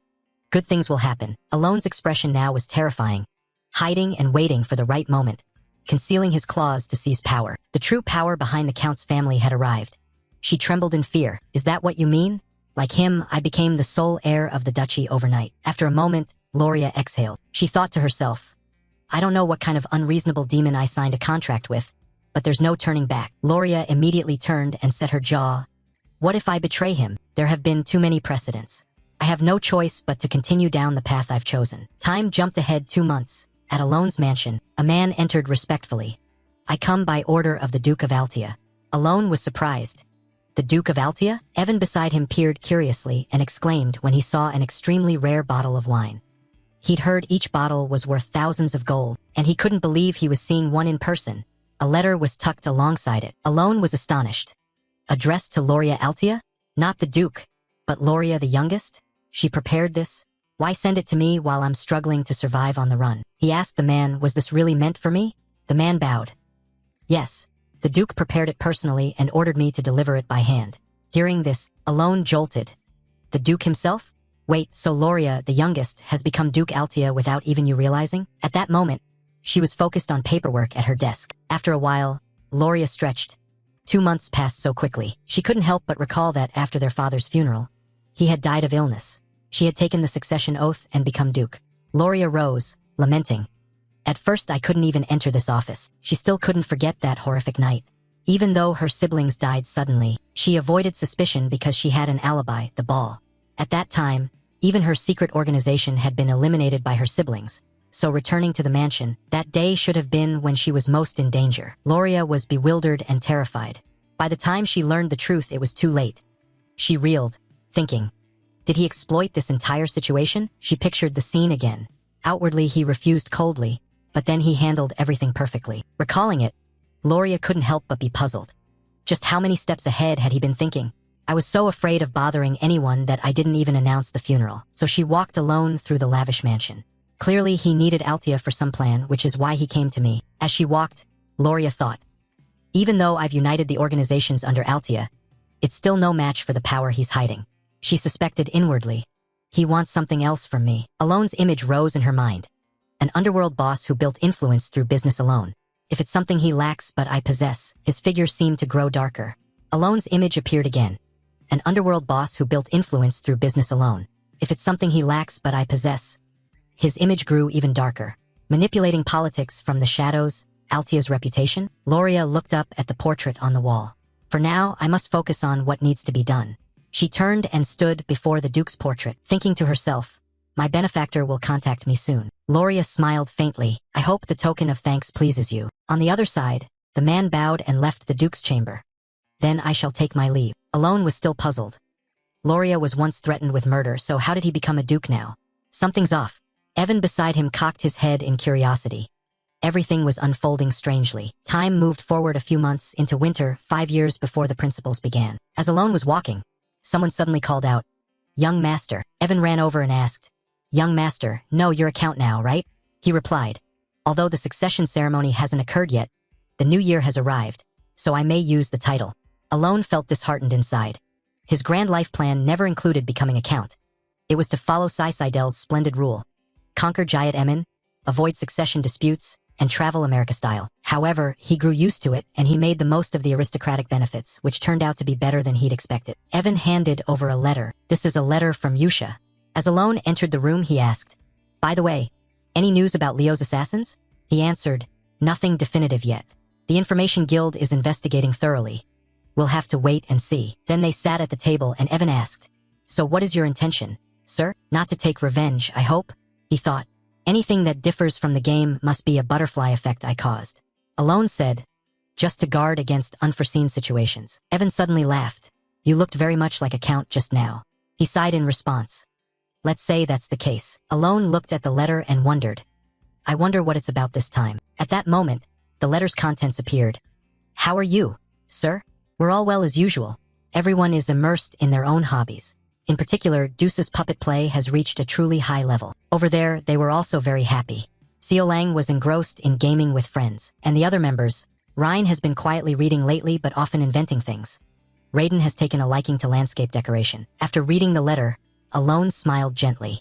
The everyday life at the orphanage, accustomed to monthly correspondence, warmed him more and more. Though he'd never met them, watching the children he sponsored grow up made him smile like a true father. He suddenly asked Evan, by the way, the 5 elders know how old are those kids now? Evan, curious, asked back, why do you ask, sir? He answered, It's almost time for them to enter society, and some left the orphanage earlier. Most of those you personally ordered to be found are around that age. Hearing that, the pure image he had of them in his mind seemed to shatter a little. He couldn't help imagining the children thanking him. "Thank you for raising us, sir. The 5 elders send their regards." Alone immediately thought, "Right, that's how it is. Gradually we must let them go out into the world." Evan asked again, "Really? Didn't you deliberately gather these frail children?" Alone replied calmly, "There was no special reason. They're grown now, we must think about their future." But he thought otherwise inside. Having been cared for so they wouldn't awaken into villainy, they should be able to take care of themselves, right? Evan remarked, "It seems they're all healthy now." I see. Alone began to think.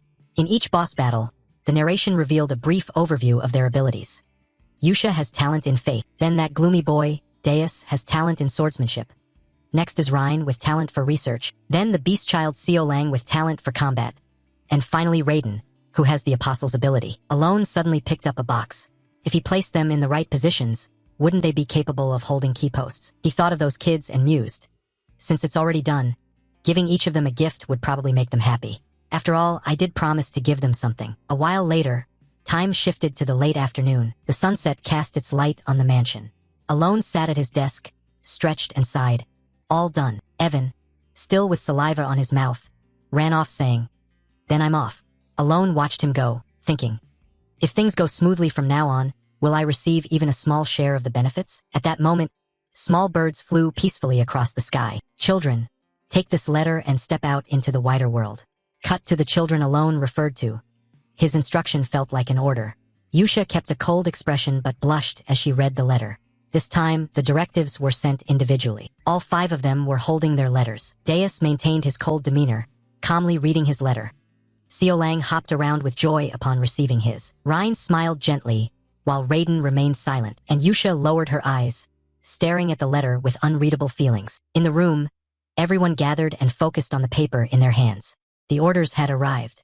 However, this time he had sent them separately to each of us. Xiaolang suddenly grabbed his paper, jumped up in delight, and cheered. Raiden and Ryan held their letters but remained pensive and said nothing. Yusha, holding several letters, said calmly, "But before doing anything, we should reread the previous letters. His orders demand a very high level of competency." Xiaolang, excited, said, "Can we really read them?" "Before, only you could read them." Yusha remained composed. That he issued orders individually means he has decided it's time for everyone to know. The letter opened, and Yusha began to read. "How have you been lately? It seems you have many talented friends, right? Let me know if you need anything." Xiaolang scratched his cheek, puzzled. "Is this an order?" Ryan also read for a while and found it odd, more like polite small talk. Yusha scoffed when she heard them. "Exactly." He disguised the order as casual conversation from the start. "Okay, look," she analyzed the letter for the group. "This is the first order after the greeting letter. It reads, 'Yusha, are you well? I'm fine. Today my brother used me as a seat. Funny, right? Sometimes I want to write to you. Reply if you're okay. And the child I sent this time," Yusha explained. "He designates targets to be eliminated due to missions and instructs us to report back afterward."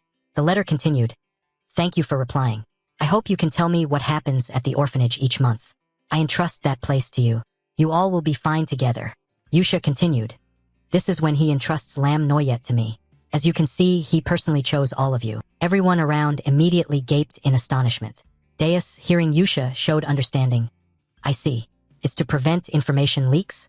I remember my first order." She smiled and added, "Like this, you must fully understand the orders and carry out the missions." Deus suggested, "Then wouldn't it be better to meet him directly, or use a magical communication device?" Raiden agreed as well. He has a point. If the issue is information leakage, why use letters? Yusha's expression suddenly changed, growing stern, her eyes flashing a cold red. "I hope you haven't forgotten that all we need to do is obey orders." Deus fell silent at Yusha's unwavering loyalty, feeling a steady trust that made him shiver. "I haven't forgotten." Suddenly Xiaolang raised his paper high and shouted excitedly, "Then let's read the orders together." In the lit room, everyone formed a circle and read the orders that had been sent individually to each person. Deus read his assignment. "He told me to go to Caliban, the Kingdom of Knights." Xiaolang sighed in frustration. "The colony continent? But I don't like deserts." Raiden continued, "And I'm assigned to Raxus, the entertainment city." Ryan was sent elsewhere. "He told me to go to Larthania, the labyrinth city." Yusha's eyes glazed over as she clutched the orders with rapture. "The holy nation, Rosario. Everything we need to do is written in the letter, right?" Deus held his orders, voice emotionless. I don't know the reason, but he told me to become a knight. Xiao perked up. He also said don't worry, the sponsorship will continue. Ryan smiled and added. He also told us the locations of the gifts. Raiden seemed intrigued. Whatever they are, we'll find out when we get there. Yusha admonished. But remember, unless he says otherwise, under no circumstances mention the name Lam Noyet. Her gaze turned cold and sharp. The group quickly obeyed the orders, donning black cloaks, and left the mansion. 3 months later, in a room piled with books, Alone was reading. Sure enough, there was nothing about changes to magic or incantations.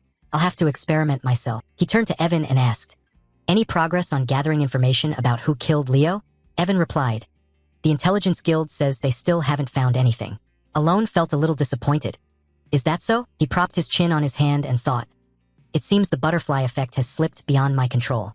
This is the consequence of saving the 5. Alone remembered the cold Duchess Loria. In fact, Loria, who should have died in the original plot, had become Duchess Altia, expanding her power and influence in the underworld at an astonishing speed. The more he thought, the darker Alone's expression became. He closed the book and ordered Evan, stop investigating the assassin. Evan was stunned. Huh? Really? Alone thought to himself. Clearly, ignorance is bliss here. In the setting, almost nothing escapes the Intelligence Guild's network. But if you keep digging into things you shouldn't know, the more he thought about it, the more terrified he grew, his face paling. If excessive caution leads to death, all precautions become meaningless. To protect himself, Alone had no choice.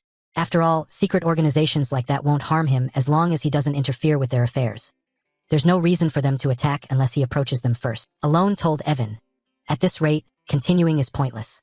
Though he didn't fully understand Alone's purpose, Evan agreed. All right, I'll tell them to stop the investigation. Suddenly, Evan remembered another piece of news and hurriedly told Alone. Oh, and one more thing. It seems Deus was recently knighted in Caliban. Hearing that, Alone, expressionless, still offered polite congratulations. Really? Good for him. 3 months later, Evan came running to Alone with a pile of food. Count, what do you think of my versatility? Then whispered self-praise. Truly talented. Huh. At that moment he added another piece of news for Alone. Not has now formed an entire team of knights. Alone was stunned. What? Then he must be at least at the expert level or higher. Alone recalled the knight ranks in this world. Swordmaster, sword expert, swordsman. The more he thought, the more impressed he was. It's not been that long since he was first knighted. Has it? Evan added. People are saying the world may see the 5th Great Knight within less than 10 years. Alone suddenly remembered and brought up the Great Knights. You mean those called the Blades of Caliban? Evan confirmed. Yes, he's truly talented. Alone felt a bit proud. I'm rather proud of him. Evan, chewing, said. Caliban must be very excited about this. 6 months later, in a magnificent castle, Alone was absorbed in his work. A year had passed since the 5 great sins left the orphanage. Just as he was getting used to the duties of a count, Evan burst in with news. My Lord Count, I've just heard something very new. Alone didn't stop what he was doing. Evan continued. It seems Deus has become a blade of Caliban. The next piece of news stunned Alone so much he dropped his pen. He's become the 5th Great Knight. Alone, incredulous, asked. But only a swordmaster can become a great knight, right? He recalled what he knew about becoming a knight here. Seiki Delier Swordmaster was a superhuman who transcended even sword aura and unlocked a unique ability called manifestation. Alone asked Evan again. Are you saying Deus is already a swordmaster? Evan corrected him. More precisely, he's about to become one, but he hasn't produced his own manifestation yet. Evan recounted Deus's rise. In any case, the nation has already granted him the title of Great Knight. Not only because he won the duel against the 4th Blade, but also because Caliban lost a great knight to the northern savages. Hearing that, Alone suddenly recalled. That's right, they've been at war for more than a decade. Evan found it hard to believe too. It takes 15 years to sense and control mana. The manifestation process requires at least a few decades. He remembered this empire's history.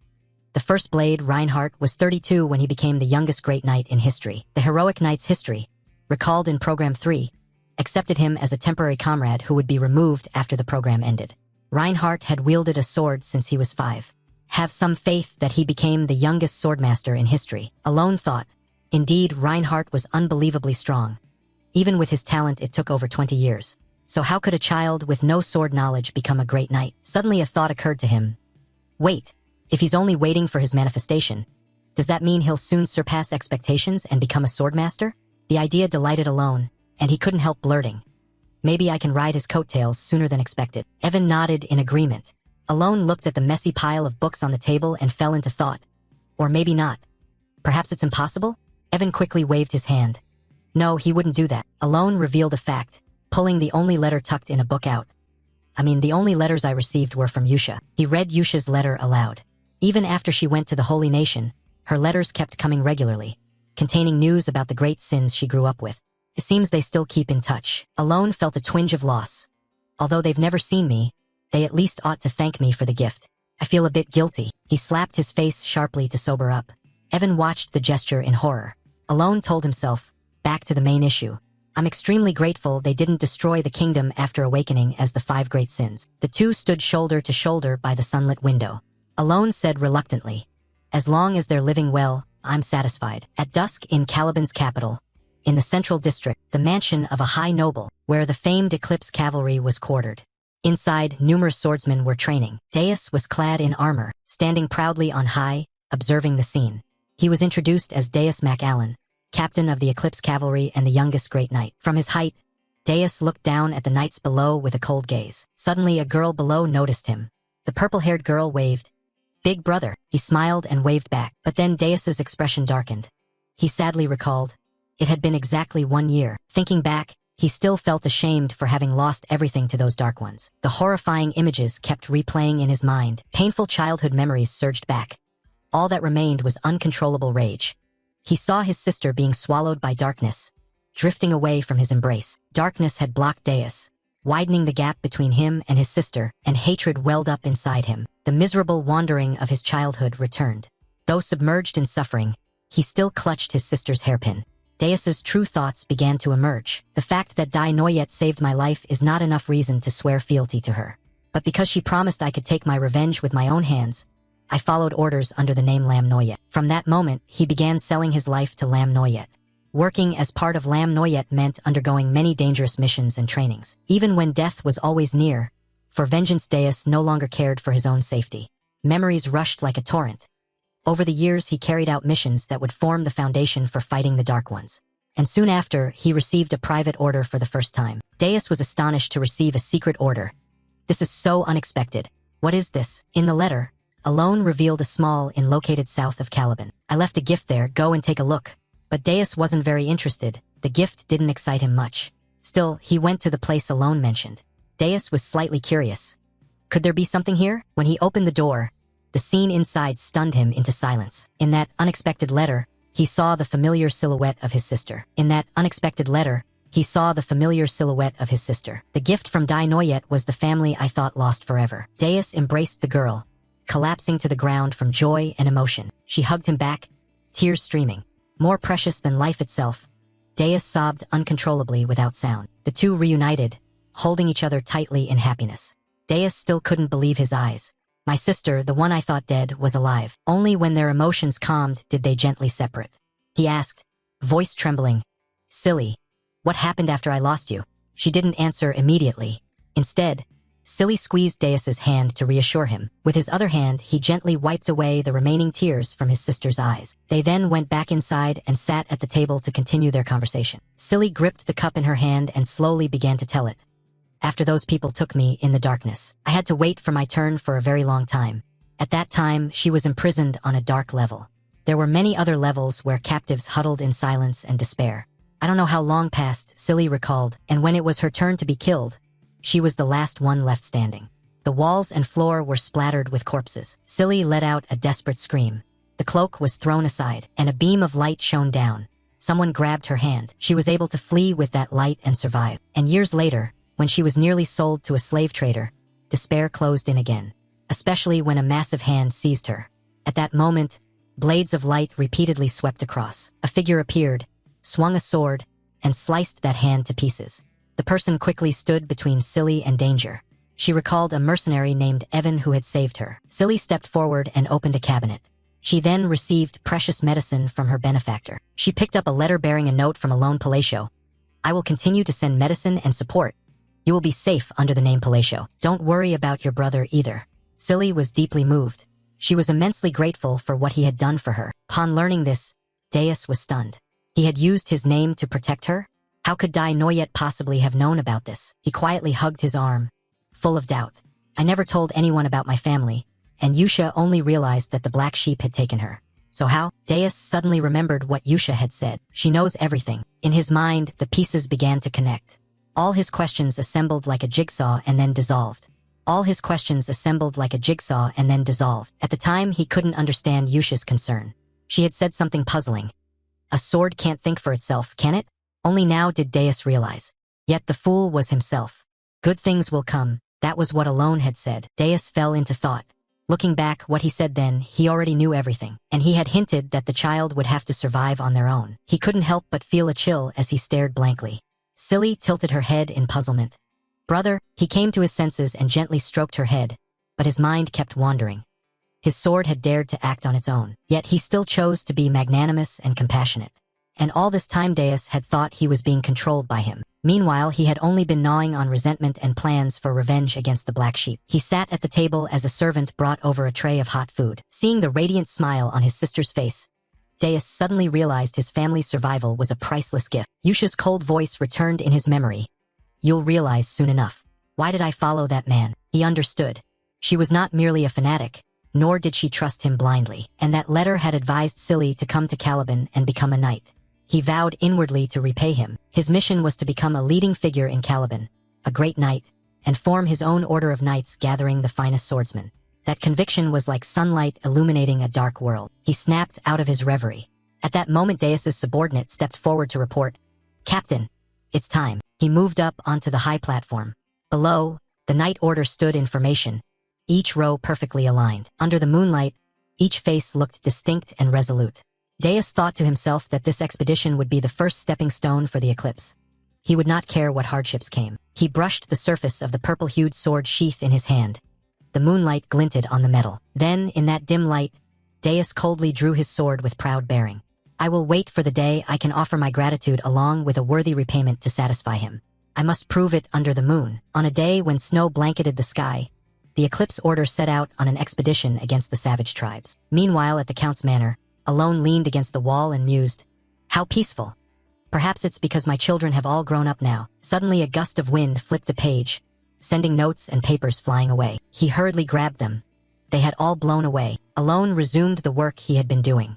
Let's see. After returning from the maze, I focused on studying the keywords I had been writing.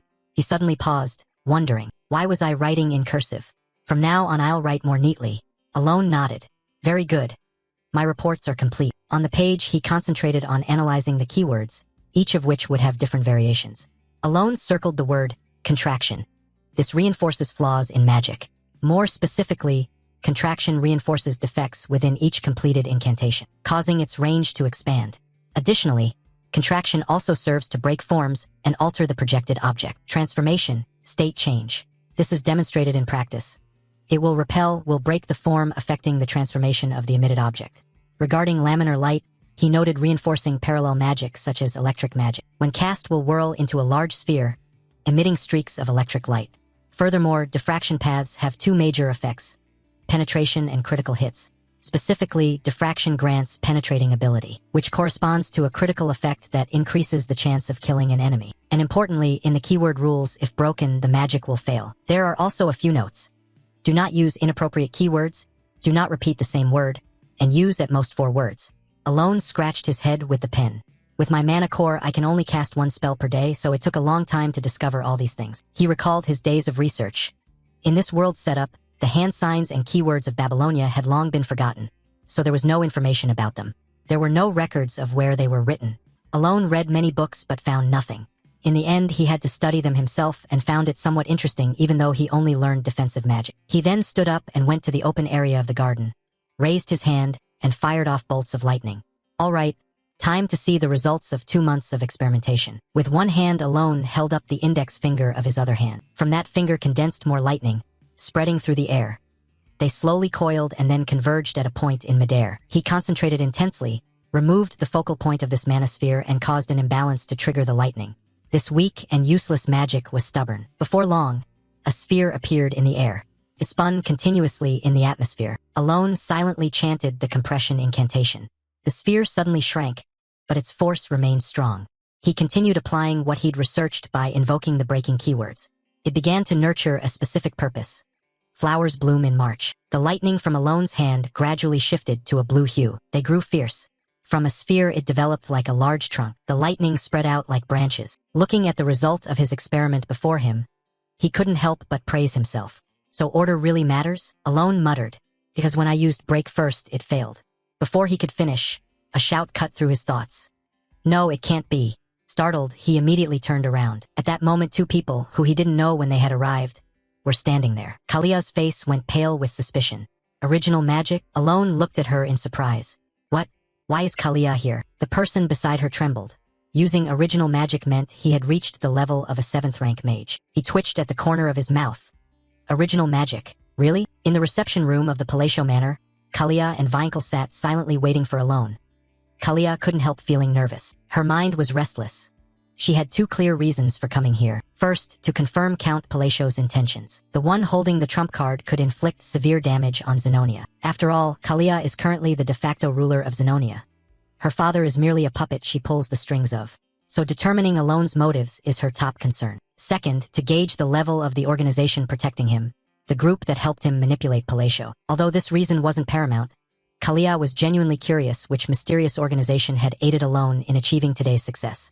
Instead, what she discovered was that she'd never imagined seeing this arrogant mage trembling with fear.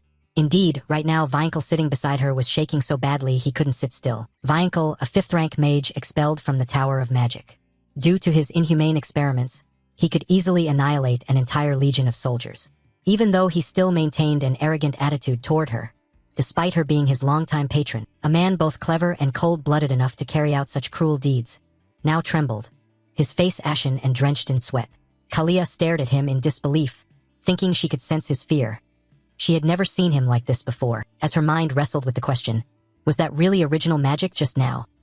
The sound of the door opening and a low voice cut through her thoughts. With just a single summoned word, Alone slowly entered the room. He approached Kalia and Vinkel and coldly asked, "What brings you to this domain?" Kalia sat up straight and, cautious and polite, said, "Sorry for the sudden visit." She had barely finished speaking when Alone politely interrupted, saying he wouldn't hold it against her. The young lady of Zenonia spoke, and he laced his fingers together, looking at her seriously. His tone, though languid, was firm. "However, let me make one thing clear. What I just used is not original magic. If you truly want to classify my magical ability, I am only at the 2nd rank." He spoke bluntly without concealment. Pausing, he glanced at Vinkel and confidently added, "The mage beside you surely recognized that that magic had no practical effect." Inwardly, he regretted that the magic couldn't be used offensively or defensively. Hearing his words, Kalia and Vinkel shared the same thought. He meant he seemed to sense something from him. Vinkel spoke in a low voice through transmission to warn her. "Keep quiet about what you just saw." Upon hearing that, Kalia tensed up. Vinkel trembled and stammered an earnest apology to him. "You're right, it seems I was mistaken."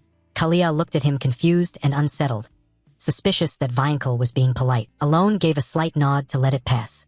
Hearing him, he breathed a sigh of relief inwardly, feeling lighter. He didn't make things harder for them and straightforwardly said, "Good. Now that the misunderstanding is resolved, let's get to the main matter." Kalia hesitated before tactfully saying, "I thought I should visit you after finishing my duties." Alone casually asked her again, "You really don't have any special reason?" Flustered, Kalia answered, "No." Alone wearily drooped his eyes and implied, "What a pity. I have work to do and can't stay long here. You are a smart person." Kalia quickly stood, exhaled politely, "I understand. Thank you for taking the time to see me. We'll be leaving now." Alone leaned back in his chair, half joking, half serious, and suggested, "If you need someone to talk to, I advise you to see Duchess Altia. I think you two would get along." He then looked directly at Kalia. Kalia's complexion dimmed somewhat. She understood his words were not mere casual remarks. After a few seconds of silence, she bowed in obeisance. "Yes, I promise. If you say so, I will visit her." Both Alone and Evan saw them to the door. They watched the elegant carriage depart. Evan curiously asked Alone why someone from Zenonia, a declining Western house, had come here. Alone answered honestly, "I don't know, I can't even imagine the reason. But deep down I know this will be troublesome. If a false rumor spreads that I used original magic, those who crave confronting the strong will start seeking me out to cause trouble. The world is a dark fantasy." Just thinking about it, he imagined malevolent forces gathering to target him. Returning inside, Alone walked anxiously, hoping she understood his hint. Zenonia would never go to see Altia, who competes in the underworld, and inwardly he prayed silently that they simply wouldn't come after him. The sky was clear as the carriage made its way back. Kalia's voice drifted faintly outside. What Count Palacio used, was it really original magic? She asked as she sat, waiting seriously for Viankel's answer. Viankel's complexion hadn't recovered. He hesitated and replied, "No, it wasn't." Hearing that, Kalia pressed on. Then what was his technique then? At that question, Viankel trembled again. He explained gravely, original magic is a kind of spell that draws up its own laws. On the curtain of immutable absolute principles, it is reserved for mages who have reached the pinnacle. However, the thing the Count used was different. As you asked, I used my observing eye to examine his magic. While Alone and Kalia were talking, he secretly began his task. He truly saw a curtain split, releasing a gloomy aura that wrapped around him. He was tearing that very curtain apart. He was warping the immutable principles. He fixed thunder, and the more I described it, the more Viankel lost his composure, shouting. My observing, I showed him scenes that could not be seen. Viankel yelled fiercely to break it and collapse the laws. But even after doing all that, the magic still manifested. He had produced an impossible miracle. Hearing this, Kalia's face darkened. She stared at Viankel in terror. Not stopping there, Viankel continued in a hoarse, deep voice. But what happened afterward was truly ice slabs cracking and a murky red eye really hidden deep within Alone. It was clearly that of a great forgotten god. At the thought, Viankel winced and slumped, arms trembling as he clutched his head, muttering to himself to stop thinking. Thinking further would be dangerous. As if remembering something, he lifted his face and solemnly warned Kalia.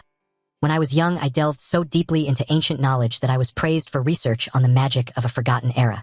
Let me make this clear. Do not oppose the Count's decree. Kalia frowned tightly and bit back a mocking question.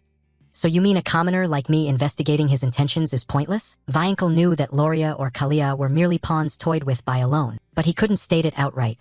He simply curtly recommended to her, I advise you to see Duchess Altia. Though he didn't say it directly, Kalia seemed to vaguely realize she had become his pawn. Months later, about 2 years after the children left the orphanage at Count Palacio's manor, as Evan opened the door to his study, Alone called out, Evan. When Evan came before him, Alone, handling papers with one hand, asked about news. Do you have any new information? If it's about the children, all the better. Evan hesitated and replied, not about the children. Then he mentioned it. Apparently the Zenonia domain and the Altia Duchy have allied. Hearing this, Alone felt as if struck by lightning. He froze and asked Evan, what? The two leading forces of the underworld have allied? Evan nodded. Cam Duan affirmed it. Since this is an underworld pact, outsiders wouldn't know, but I'm certain of it. Alone was thrown into turmoil, silently lamenting that he'd set the culprit on a different path. And now he had to face an alliance of two masterminds. Is the Asterial Kingdom about to collapse? Thinking that, he wondered doubtfully. Could she really have believed him back then? He recalled their previous meeting when he had suggested to Kalia that if she needed someone to talk to, she should see Duchess Altia. He regretted it immediately. Shoving aside the distracting thoughts, Alone reassured himself. No, it's probably just a temporary alliance. With Kalia's cold and proud nature, she would never. Still, Alone continued to ponder, but at least he should make some preparations. Acting on that, he took a sheet of paper and seriously wrote a letter to Kalia. He wrote to Kalia, sorry if I seem too blunt and cold. It's because I'm not good with words. I hope this doesn't come across as an excuse. Sunlight streamed through the window pane. After finishing the letter, he handed it to Evan and waved his hand. This is for you, Evan. Before leaving the room, Evan promised, I'll deliver this to the domain's young lady through the Mercenaries Guild, and I'll keep an eye on the children. Only Alone remained in the room. He looked at the letters in his hand, wondering anxiously how Raiden and Seolang were doing. He hadn't heard from them since Yusha wrote that they'd arrived. Remembering mischievous Seolang, he couldn't help but worry and pray she wouldn't starve on the road. Thinking of the letter he'd sent Seolang, he quietly believed that if she found the gift he'd described, she'd become the pinnacle of all warriors. As far as he knew, the magic hand is the essence of the Golden Mane tribe. When equipped, it increases critical hit rate by 20%. If the proud culprit had obtained this, she wouldn't have fallen and become a sinner. Instead, she'd become a great wolfkin warrior. That's what the item description said. Alone's gaze drifted out the window as he nervously wondered whether he'd told the girl the location of the secret treasure he'd intended as an emergency fund. I mean, she's capable enough to earn her own money, so she should be fine, right? That place is the nation of warriors. A land where power can win you the world. The desert nation, pristine and full of sand. Under a night sky glittering with stars, deep within a cavern, Seolang skipped along the rough dirt path as she walked out. Once outside, she stretched and cried out happily, Finally, the trial is over. Looking at the magic hand treasure on her wrist, Xiao Lang couldn't stop grinning in gratitude. Great Moon, thank you for this gift. She waved her arms, chuckling and murmuring in awe. She'd thought the Golden Mane tribe's essence was only a legend, but it turned out what her mother told her as a child wasn't just a fairy tale. At that thought, Xialong's undefeated gaze looked into the distance. Old memories surfaced. As a child, she and her siblings had huddled around their mother. She had innocently asked, "What's the Golden Mane tribe's essence?" Her mother gently ruffled her small head and, in a soft voice, said, "Yes, we wolves are descendants of the king of all beastkin. The Golden Mane tribe. The essence of the Golden Mane tribe is a legendary relic passed down for hundreds of years. It grants us strength and authority. Obtaining it is no easy challenge. Only those with sufficient power may possess this precious treasure." And now the truth was that she had won the essence. Xiao Lang had to endure rugged travel to reach this relic.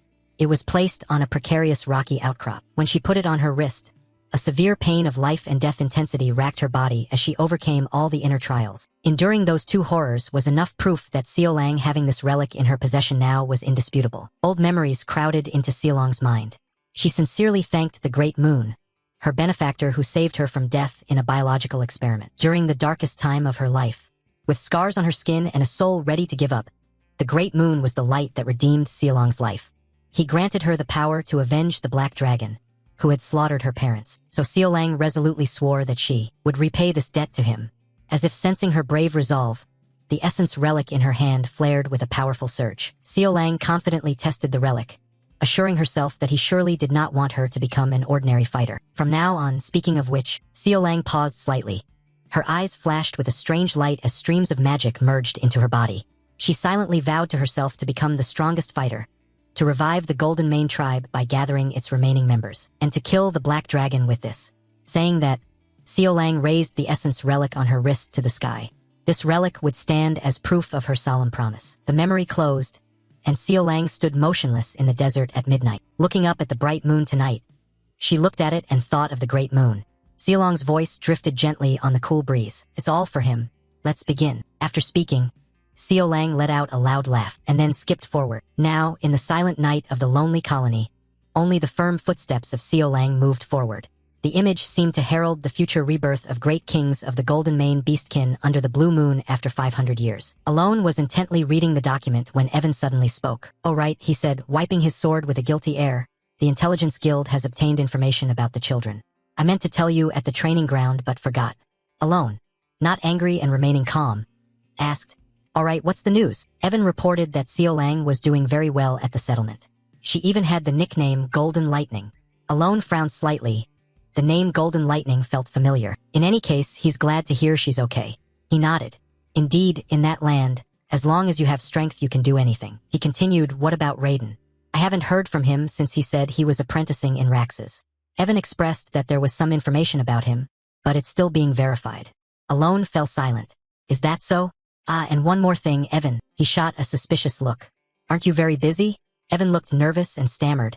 "Why are you suddenly looking at me like that? I've done everything you asked." Alone instructed, "You must prepare.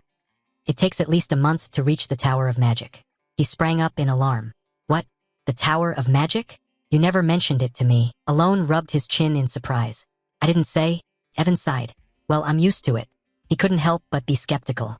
"But it only takes about a week to reach the 6 magic towers." Alone answered, "We're going to the Azure Academy of Magic." Hearing that, Evan nodded. "I see, that's near the Labyrinth City, so it's quite far." Finally, he stood up and left the room. "I'll start preparing immediately." Alone nodded subtly in agreement. After Evan left, he immediately leaned back in his chair and sighed. Another month on a carriage, just the thought tired him. But what could he do? The item that could support his small precious mana core was there. Thinking this, Alone turned, propping his chin.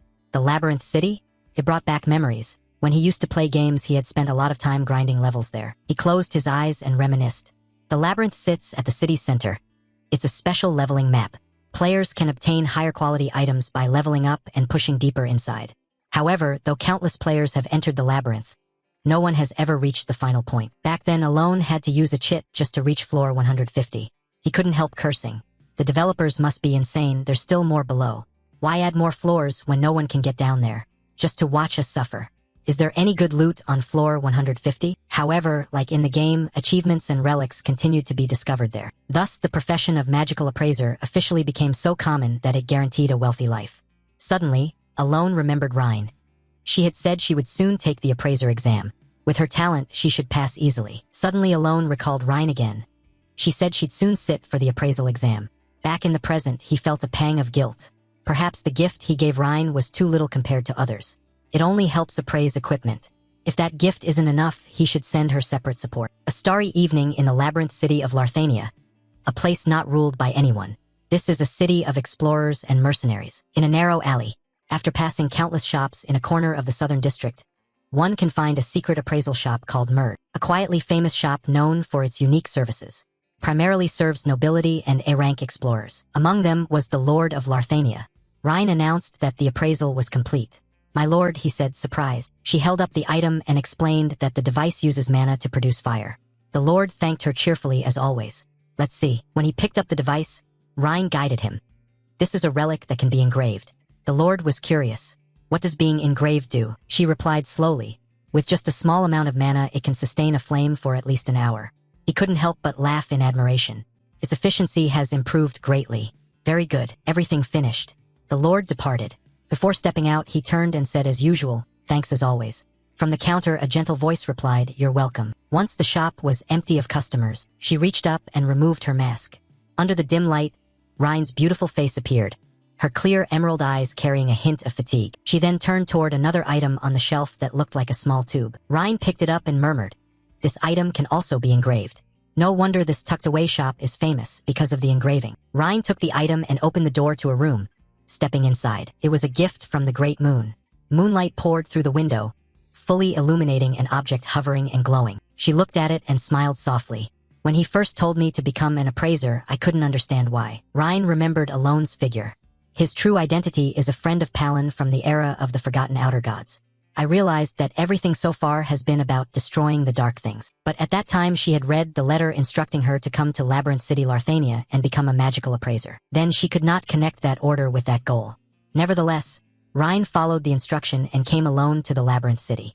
Although full of doubt, how would becoming an appraiser relate to killing the dark things? But what happened next changed her thinking. The moment I saw his gift, I recognized it, the Stalker's Eye. It helps quickly identify items below a certain mana threshold to aid appraisal. The moment she touched the eye, she suddenly realized it. It's slightly different from what she knew. Its nature didn't even exist in the library. Then the seals around the eye gradually began to fade. The chains wrapped around it snapped open, it flared, and the single eye opened. After the seal was broken, the engraving unlocked. Above the eye there was a line of numbers over 500. Zuen thought to herself, "To gain the power to fight the dark things, I must awaken this item. It is an ability and also a means for sacrificial offerings." Now the number on the Stalker's Eye had changed. It displayed 248/500. She raised the small tube toward it, and a beam of golden light shot out immediately. Soon, a holy sigil appeared on the body of the tube. Rhine smiled wryly. "I still have to sacrifice 252 more items before it is fully awakened. In exchange for boosting the relic stats, it will absorb something from the sacrificed items, essentially altering this eye." Once, while she was enhancing an item that displeased the eye, the previously accumulated donation points were instantly wiped out. Since then, Rhine knew for certain, it only responds to specific high-tier relics, and if you sacrifice the wrong item, the accumulated count will vanish. Thinking this, she couldn't help but be pleased. She nuzzled the eye, precisely appraising all relics and selecting high-tier sacrificial items to hide. "This is something only I can do, because I was born with the Eternal Library." Rhine cradled it in her hands. Everything was to kill the Black Wolf, all according to the Great Moon's will. 3 weeks later, at the Azure Magic Tower, a carriage moved quietly along the paved road surrounding the tower. Inside, Phenia, the tower's deputy master, frowned in annoyance and spoke. "The tower master is currently absent. Make your matter clear and leave." Seeing Alone remain silent, she grew even more irritated. "I'm busy, so be quick." He looked at Phenia, assessing her silently. She was the familiar face he'd seen in the main storyline. Now she remained deputy master because the main plot hadn't begun.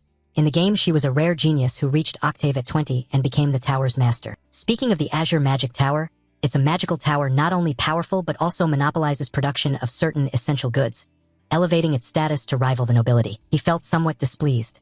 Although the authority of a deputy master, surpassing human limits, should command great respect, her attitude was somewhat abrasive. Alone still tried to introduce himself. I am Count Banleo. As announced, I have come to discuss the time rift issue. On the other side, Fenia was bustling. Right, I still need to deliver this document. But when he spoke, she still asked, so what's the matter? Alone said calmly, I can eliminate the time rift. Fenia's hand, holding the document, froze. The time rift, he explained, was a crack connecting to a mysterious subspace that appears where magic is heavily used. It spawns anomalies that cause severe damage, and unpredictable, dangerously powerful monsters no one can foresee. She looked at him with analytical eyes, and after a moment sneered. With such mediocre talent, what do you intend to do? Fenia didn't hesitate and waved him away. Fine, go home. Alone was flustered. Wait, shouldn't it be different? I need an answer. She cut him off irritably. You'll eliminate the time rift and seize the treasure? Yes, of course, you'd do that. Fenia slammed her hand on the table in anger and shouted. Is that so? Do you know how many people come here every day about that? Alone tried to persuade her. I'm serious. Show me the time rift and I'll prove it to you. He felt wronged. Why wouldn't she believe him? Really, her tone suddenly grew somber. Look, I understand you need a great achievement to overturn public opinion, because people are beginning to realize the only reason you became a count was the luck of your siblings' deaths. However, that doesn't mean you can bring your personal matters here to cause trouble. Saying that, Fenia unleashed a power that shook the space. Alone was startled, stumbling back. Luckily, Evan steadied him. He marveled. Such rumors have spread? It must be because I've kept too low a profile, even if it's true. She seemed like a work-obsessed type, but astonishingly well-informed about outside news. Fenia's gaze now seemed to emit sparks, filled with extreme anger. Alone involuntarily shuddered. She's terrifying. No joke. She showed me my place when I was a bit annoyed. Evan leaned in and whispered to him. That was only her mana. I believe we'd be snapped in two if we dared provoke her. Alone calmly regained his resolve, though he was pretty desperate, so he stepped forward to negotiate. If I can't erase the time rift, I'll donate all my assets to the magic tower. Fenia still didn't believe him, continuing with some nonsense. I see. Alone's gaze was full of determination. If you wish, I will swear an oath. This isn't a bad offer for a little of your time. Don't you think so? She hesitated for a moment upon hearing that, a flicker of indecision in her eyes. After a while, Fenia led him to a door. The time rift is in there as promised. All your assets will be mine the moment you fail. Alone was confident. That won't happen. She leaned her head against the door and looked at him, thinking to herself that this is perfect timing. She wondered whether he was the mastermind of the domain or just a lucky, useless man. After listening to him for a while, I believe he's more the latter. Fenia sneered slightly and appraised him. Unlike the inhuman aura around him, he only had a small mana core and slightly above-average energy perception. His talent barely touched the second rank. What can he do with so little? Pathetic. In fact, the truth is there really was no need to close this rift. In 3 months, it would naturally vanish after releasing a relic. The research would end there and no single mage capable of closing the time rift would appear. However, the time rift at the Azure Magic Tower had continued to cause chaos for over 2 years. At this moment, Alone slowly approached the cracking time rift. Fenia shrugged warningly. If you can't do anything, just leave the room. He ignored her words and began to interlace his fingers into a seal. She frowned suspiciously. Do you intend to use your hands as a conduit instead of a staff? Even the ancient spellbooks categorize methods. That's a primitive technique. It's a method almost only found in fairy tales. Fenia, unable to hide her contempt, wanted to stop him. For God's sake, stop imitating and leave. Alone disregarded her and began chanting. Suddenly the surroundings went pitch black. She turned pale, cold sweat trickling down her nose. I can't move. No, everything has stopped moving. Fenia quickly channeled mana Na into her eyes, trying to observe the surroundings. In front of her, a gigantic crimson eye was tightly shut. Then, in an instant, that eye opened. The pupil was deep red, as if gouging into Fenia's soul. She focused on observing the mysterious concentric circles and fell into contemplation. Something unknown. Seeing through its nature, it was simple. This must not be allowed to happen. Fenia raised her hand to touch something, then stopped the thought. Cut them off. What is understood must never be acknowledged. Cut off your thoughts. Really? The red eye continued to stare. After a moment, a giant hand gently approached Fenia, prompting a fleeting thought. An absolute command. She widened her eyes. Her face was now beaded with sweat from fear. I understand the command. The eye contracted and then shut completely, leaving Fenia greatly unsettled as she looked up. She stood frozen, not knowing what to do next. Suddenly Alone spoke, making Fenia jump. The rift has closed. As soon as he finished speaking, he held an item in his hand and mused to himself that it was as easy as turning his palm. All I need is the right artifact and method. Then Alone said, I'll take the relic that Sharon vomited up. He looked at Phinia and pondered. I need to use it a few more times, so I used a convincing charm. Will she believe it? Phinia's face was terrified as she stammered. Yes, I won't tell anyone. Alone sighed in disappointment, thinking her expression meant his ruse had failed. He stepped toward Phinia. I'm grateful, but it's unnecessary. Phinia recoiled in fear, stumbling back and loudly replied, Yes, I will keep absolute secrecy. I won't tell anyone. Terrified, she kept retreating and shouted, I can keep a secret. Really, I'm serious. Alone still didn't understand, puzzled. Why is she acting like this all of a sudden? He turned away and called to Evan. Let's go home. Before they could leave, Alone glanced back at the call and heard, Please wait a moment. Phinia immediately opened a box and held it out to him. This is a mana recovery potion I made myself. Please take it. Alone picked up a vial and inspected it. A potion personally made by the Deputy Tower Master? And it's a superior grade? Phinia asked, Do you like it? Alone froze, thinking these 2 vials are worth as much as several low-grade ones combined. I checked the price and nearly choked. Then Alone wondered, Is she grateful enough about me closing the rift? Phinia looked flustered and pale. That was at the Count's request. I will absolutely remain silent. Seriously, suddenly she spoke whimsically. Of course. A binding oath? Should I make a binding oath? Alone was exasperated. Does something so trivial need an oath? After a moment he said, Wait a second, then thought to himself that she seemed to be misunderstanding something. Suddenly many chains fell from above onto the spot where they stood, swiftly wrapping tightly around them. Phinia cried out, See? I keep my promises very well. Alone wearily turned and replied, I understand. He then thought gloomily that she showed no sign of clearing up the misunderstanding. A fleeting thought later, and at the Azure Tower he had obtained the relic he wanted, 5 potions and an oath. Early the next morning, in front of a magnificent tower, Evan stared at the item Alone wore and asked, Is that the treasure that fell from the rift? Hard to get, but it looks more primitive than I expected. Is its performance good? Alone gently touched the item and answered, Well, in any case, this is something I absolutely need. He stared at the item. The seal was of disrespect. Yes, I retrieved it safely. The gem set on the bracelet can absorb and store mana from the air. The item on Alone's wrist suddenly glowed, prompting him to exclaim that it worked well. He fell into thought. The storage capacity isn't large, but with his mana core it's more than enough. Then Alone looked into the distance. A body with less mana than even a support item. He resolved that no, his goal was to research magic and protect himself, not to fight. Alone sat in a corner nodding. This is enough. He thought of Phinia again and wondered. By the way, what exactly did Phinia misunderstand? Alone suddenly recalled Harod's sudden politeness. He thought of Phinia. Please come in. Alone turned to introduce himself. Let me make it clear. I am a second-rank mage. Phinia responded cheerfully, I know, you really seem like a second-rank mage. Alone was thrown into confusion by that. Is she mocking me? Back in reality, he sat quietly, pondering. That reaction was similar to Kalia's last time. He continued to recall the image of Kalia. Over here. Phinia forced a smile, still feeling uneasy. Alone gazed out the window thoughtfully.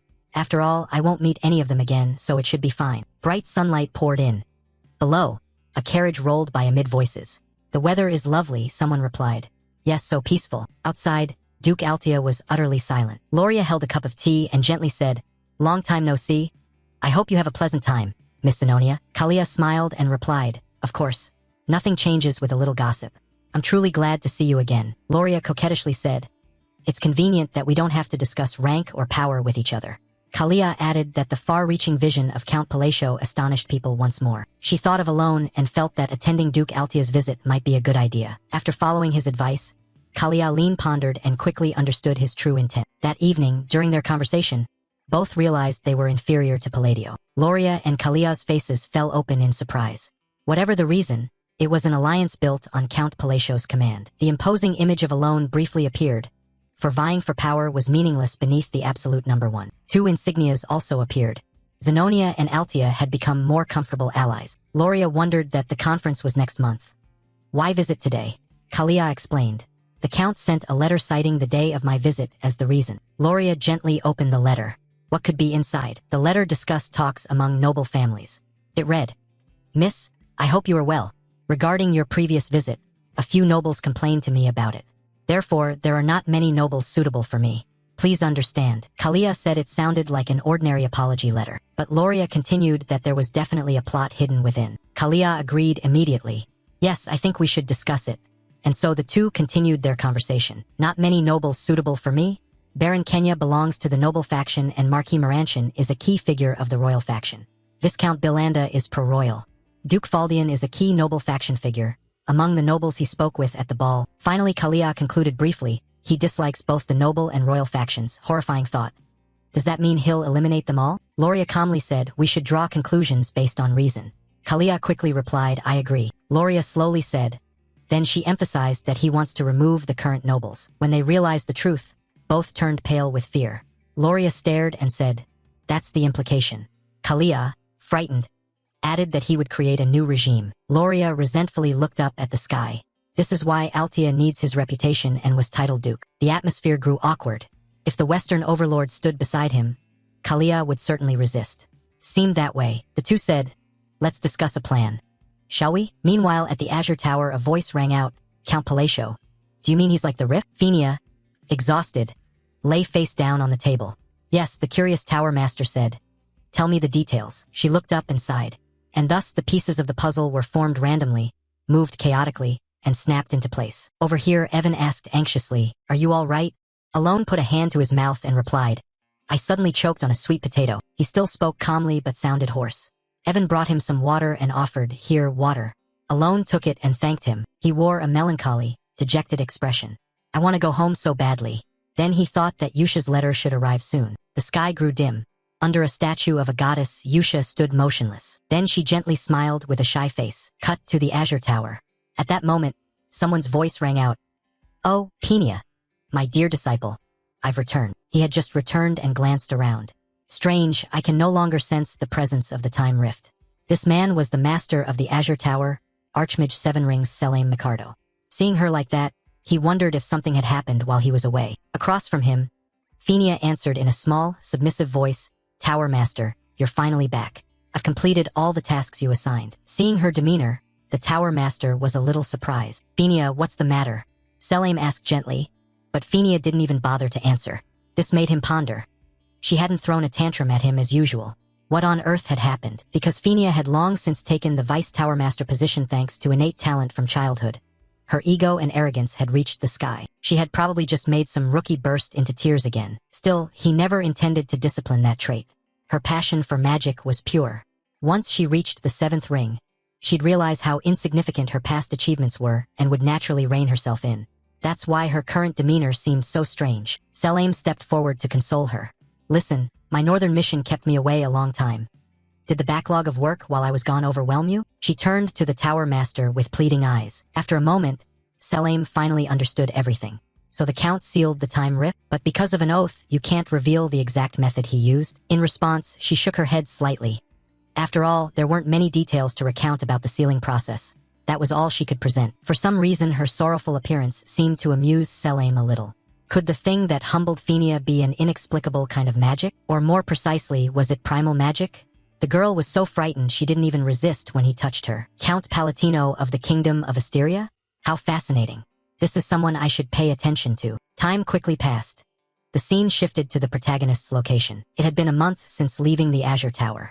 After taking the relic from the Irreverent One, I began to study the sigils seriously, since my daily magic usage limit had increased. Important note, the rules for operating sigils and magic break if the following criteria aren't met.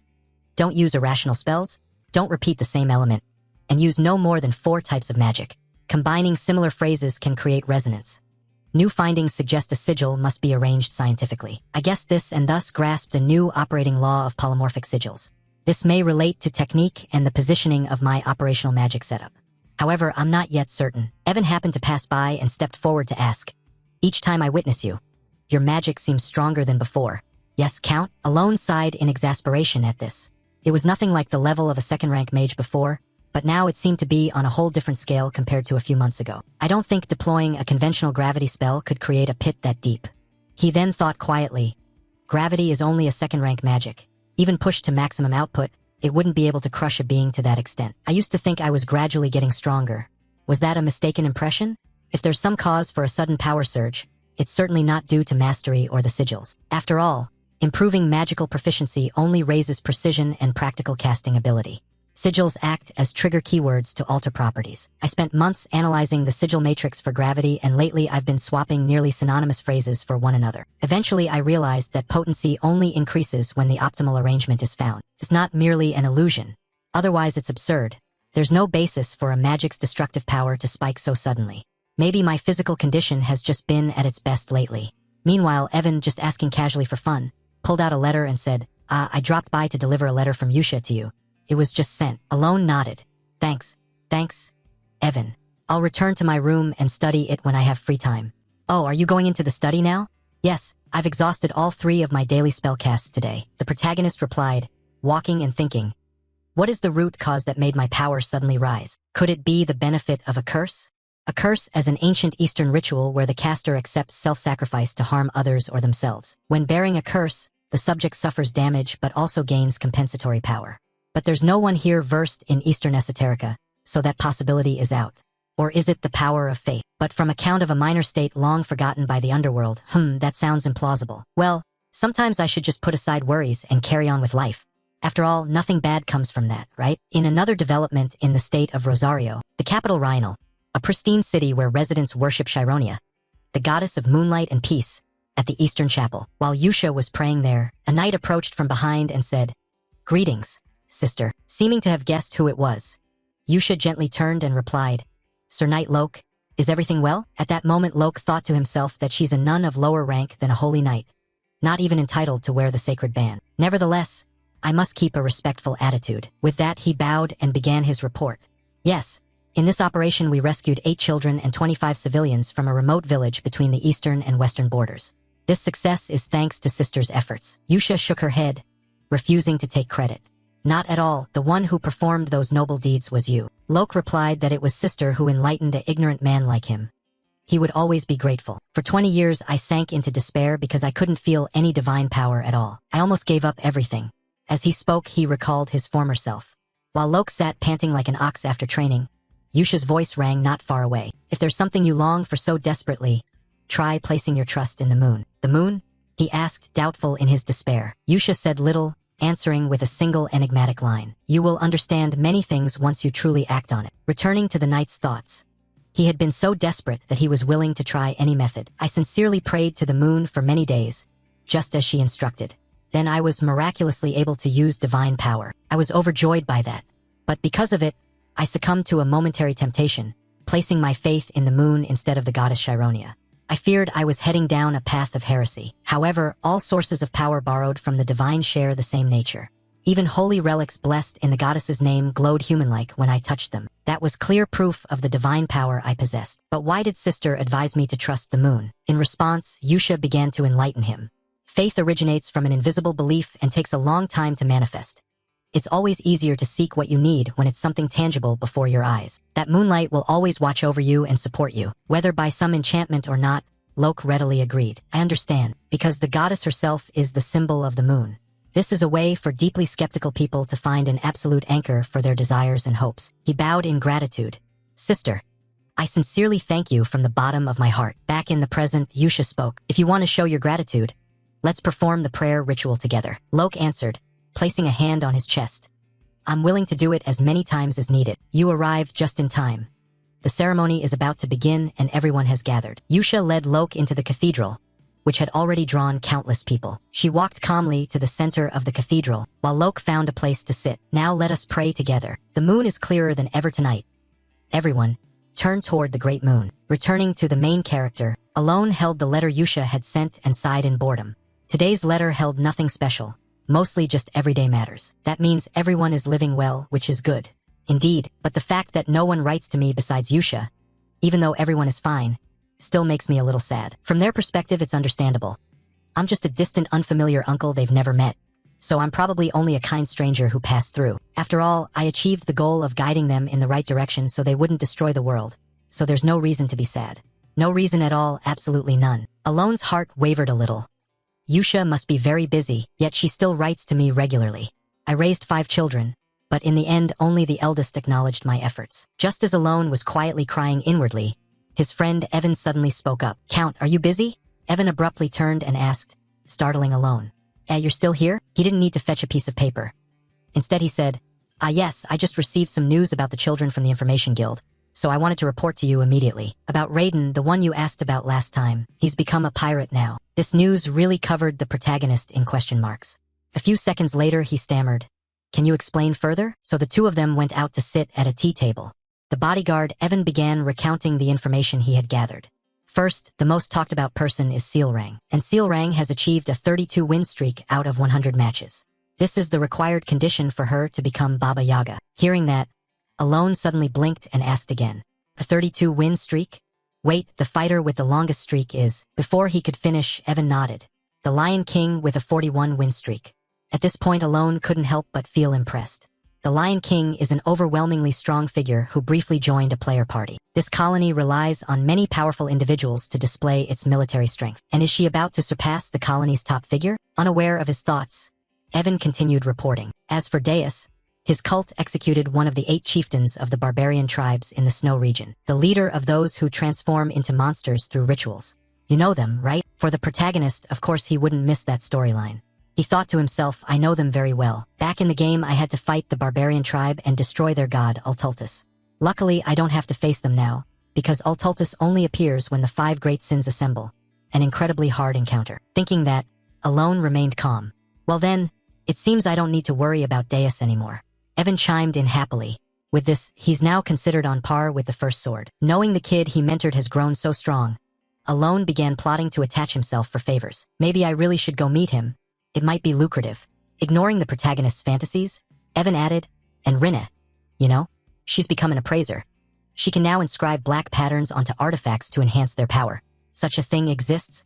Interesting, she must be living well in her own way. Alone nodded in response, but his tone then began to change. So the crux is that Daedon really has become a pirate? With the conversation moving to the main point, Evan's expression grew a bit more serious. About that, have you heard of the 7 Isles off the Ratch-Soso coast? At the 7 Isles, where the great pirates dwell, he has become the captain of the first isle, the largest island. At this, Alone seemed to collapse in disappointment. No way. A post I once laughed off online has now become my own reality. I didn't recommend it to Ratch-Soso for that reason. Raiden is very good at finding enemies, and as a rare sea god he can move freely underwater. The Ratch-Soso Sea also holds many valuable relics, so I advised him to become a treasure hunter, a career with promising prospects. I used to specialize in finding enemies too. Seeing Alone so despondent, Evan offered some encouragement. Being captain of a great pirate crew is basically equivalent to lord of that island. Now he's become an extremely important figure. Probably so, Alone replied, but his despair didn't ease. He kept wondering how Daedon managed to remove the captain of the first archipelago. All the captains are skilled, and they've never lost a naval battle to anyone. Maybe he only salvaged the truly valuable items among the relics of the old era. I also wanted to obtain a top-tier relic, so I put in countless hours as a treasure hunter. So he armed himself to seize the captaincy. I know the world doesn't always bend to my will, but this is truly bitter. Is this what it's like to have a child become a pirate? At the thought, Alone went pale as if he might faint, making Evan nearly pee his pants. Count, are you all right? Cut to the massive port city of Raxus.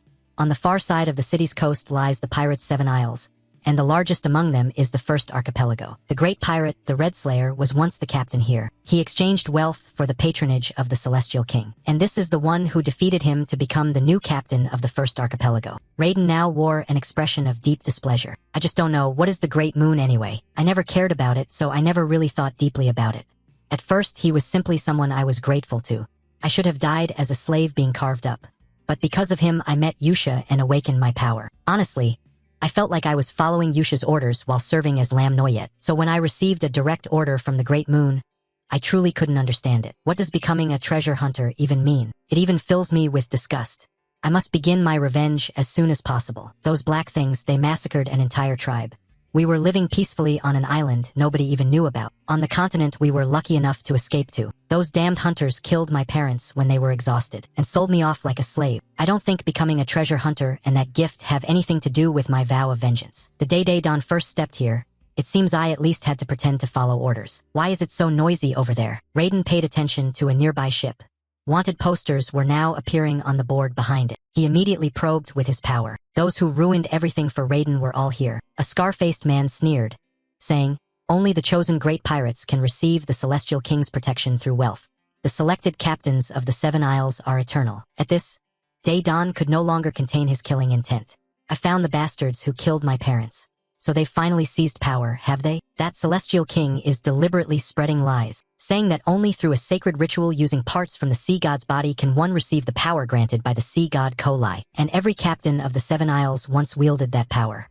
They're celebrating, unaware that disaster is coming. Those cursed hunters tore my parents' bodies to pieces.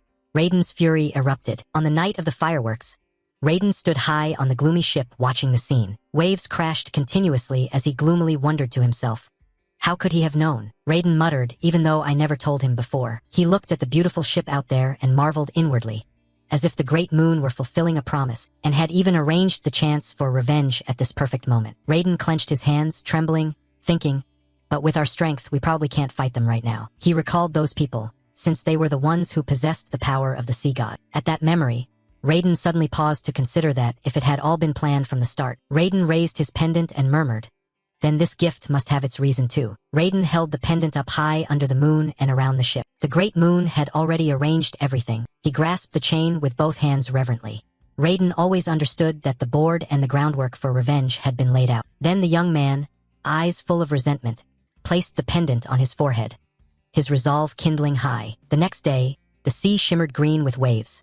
The small islands were lush with trees and tall rows of palms. A youth's feet ran swiftly across the islet's grass. Raiden leapt straight down from above toward the sea without hesitation, his whole body falling into the surrounding waters. Amid the waves and clear spray, the young man saw the familiar pendant. Raiden's eyes suddenly lit up when he saw it. The pendant fit perfectly around the youth's neck, the gift from the great moon, that amber lens. Raiden recalled that the amber lens helped him easily find relics lying deeper on the seafloor, and some relics found there would be enough to make up the power he still lacked. Raiden swam down, diving deeper toward the treasure on the seabed. That day, as dusk fell over the sea, Raiden had hung the items he found under the sea around his neck. Walking, Raiden muttered, was it only a thank you? I'm such a fool. Raiden hugged the young treasure and looked up. The great moon had kept its promise. He reflected on the events that had passed, not only bringing the target of revenge before me, but also granting me the power to carry it out. Raiden murmured, the mission in that letter is finally fully understood. What was your true intention? Raiden brushed his hair back proudly, recalling that your aim was to carry out revenge and annex the Seven Islands. Elsewhere, Yusha sat and spoke idly. Am I right? So don't forget all of that. Oh, great one of Raiden's place. He continued the sentence. Was the great moon truly that great a statement? What once seemed meaningless gradually became a light of faith. Raiden hummed to himself. Everything was etched deeply in his heart because of the great moon's greatness. Raiden stood on the shore holding the yang treasure. The moon gradually sank below the horizon. 3 months later, the oppressive heat began to ease and autumn arrived, bringing the Asteria festival held every 2 years. Alone Palacio sat in the carriage, pondering himself, while I was dragged along involuntarily. He asked if the companions were required to attend every 4 years. It's really annoying. Carriages followed one after another, speeding forward. Even, sitting opposite, answered Alone Palacio. According to the schedule, the crawled and adorned family carriages have already arrived to muster. He nodded. Oh, is that so? Alone Palacio thought to himself that having to travel in a large convoy for fear of bandits was such a hassle. What a strange custom, truly bothersome. Time passed quickly and the day was nearly over. Alone Palacio sat in the inn holding a mug of beer, but not until the evening did he realize that 2 troublesome nobles had come running over to babble at him. Lord Count Palacio, having only 1 guard escort seems a bit much, doesn't it? Maybe your coffers ran dry after you accidentally gained the title? Alone Palacio watched this scene with dismay.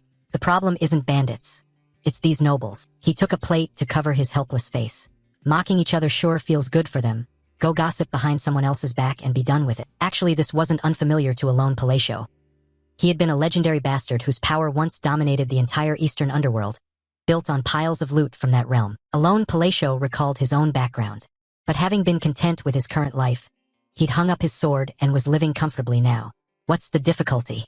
No more getting involved in the dangerous underworld. Alone Palacio regarded the scheming nobles like hunting dogs. Because of that, the eastern underworld had turned into a mine for these petty shrimp to fight over. And the rumor that I became count not by merit but by luck. Alone Palacio tilted his head, thinking it had nearly become true. Baseless gossip about puppet backers for the count's family had settled down and been reduced to calling him a lucky bastard. He knew it well. Those 2 nobles came over to prattle in front of him. How pathetic. Their purses must be empty, right? Sobs if you just say the word. I'm always willing to hand out charity. Alone Palacio wondered helplessly, surprised they dared mock him so openly. Grow up and stop acting like children. These lunatics. Alone Palacio looked at the two nobles with some curiosity but thought they'd clearly crossed the line. But at that moment, an idea suddenly occurred to him. This is Palacio House Victims' Day. What? This is the festival of the Palacio family's victims. Alone Palacio recalled those ranks, Palacio, Crailed, Adorn, those who had once been commanded by Palacio like walking coin purses. And looking at the reality now, they were venting all the frustrations they'd once endured. They were frantically unleashing their anger out of control. Alone Palacio sat there helplessly wondering, was he really the one who had drunk and started this with them from the beginning? Alone Palacio continued to sit there, sighing and enduring it, feeling like he was facing a bunch of provocateurs who just loved to taunt. Probably a total blocker. At that moment even came out, surprised. Oh, still not done provoking? Admirable effort. He shook his head and ignored them. The best approach was to ignore and live. Even, where have you been? He replied in astonishment. Oh, they're handing these out in the kitchen. Even held out what he was carrying and said, it's roasted corn. Alone Palacio exclaimed, oh, that looks tasty. He sat there nibbling roasted corn beside Even, thinking to himself that this humble food was his favorite, especially on a cold night like this. Just perfect. Thinking back, the vast underworld army of old probably couldn't be sustained and was disbanded. Huh? The carriages don't seem well maintained either. But oh well. Forget it. He looked back at the two nobles. Sounds like they're shaking hands. Huh. Planning to form an alliance? Alone Palacio and Even sat enjoying the roasted corn, praising it. Delicious. With a bit of butter spread on it, it would be perfect. Meanwhile, at the northern region, the eternal frozen land had been swallowed by the manhwa tribes as if no living creature remained, leaving only accursed grayness enveloping everything. The one-armed man struggled to drag himself across the white snow. Ugh! As he moved, he left streaks of blood blotching the snow. The one-armed man cursed in pain and rage. Damn Calibans, no sense of honor. He was one of the 8 great chieftains of the manhwa clan, Kulkan. And for the manhwa, who worship combat, death on the battlefield is the greatest honor and noblest dignity. But this time was different. He had fallen into the trap of that knight Caliban who had challenged him, and was defeated by his treacherous ambush. The chieftain coughed up a mouthful of bitter blood. He lay sprawled weakly, coughing and choking. That chieftain lay on the white snow, moaning in helplessness. If things continue like this, what will become of Snowplain Station? Snow kept falling relentlessly across the frigid north, and the chieftain sank deeper beneath the cold blanket. He lay there crying out with his final breaths. Kulkan had suffered terribly and could not close his eyes peacefully at death's door. Cold snow continued to fall thickly. His eye sockets bled without stopping. Oh, my flesh and blood. From the cold north came a voice calling out, call my name. That voice echoed around the chieftain. Shout my great title. The sound commanded the name you have always worshipped until now. The chieftain groaned and called the name. He whispered the name Altultus. The chieftain's body grew weaker. He murmured to the snow, Great One. With his remaining hand, he tried to support himself and struggle upright. The great chieftain turned his body upward and shouted loudly, I am the supreme deity, you Altultus. He cried out to Altultus, I dare to call your name. Altultus smiled in approval. Good. If so, I will grant your wish. The convoy escorting Alone Palacio continued on toward the Rotter family's grand feast.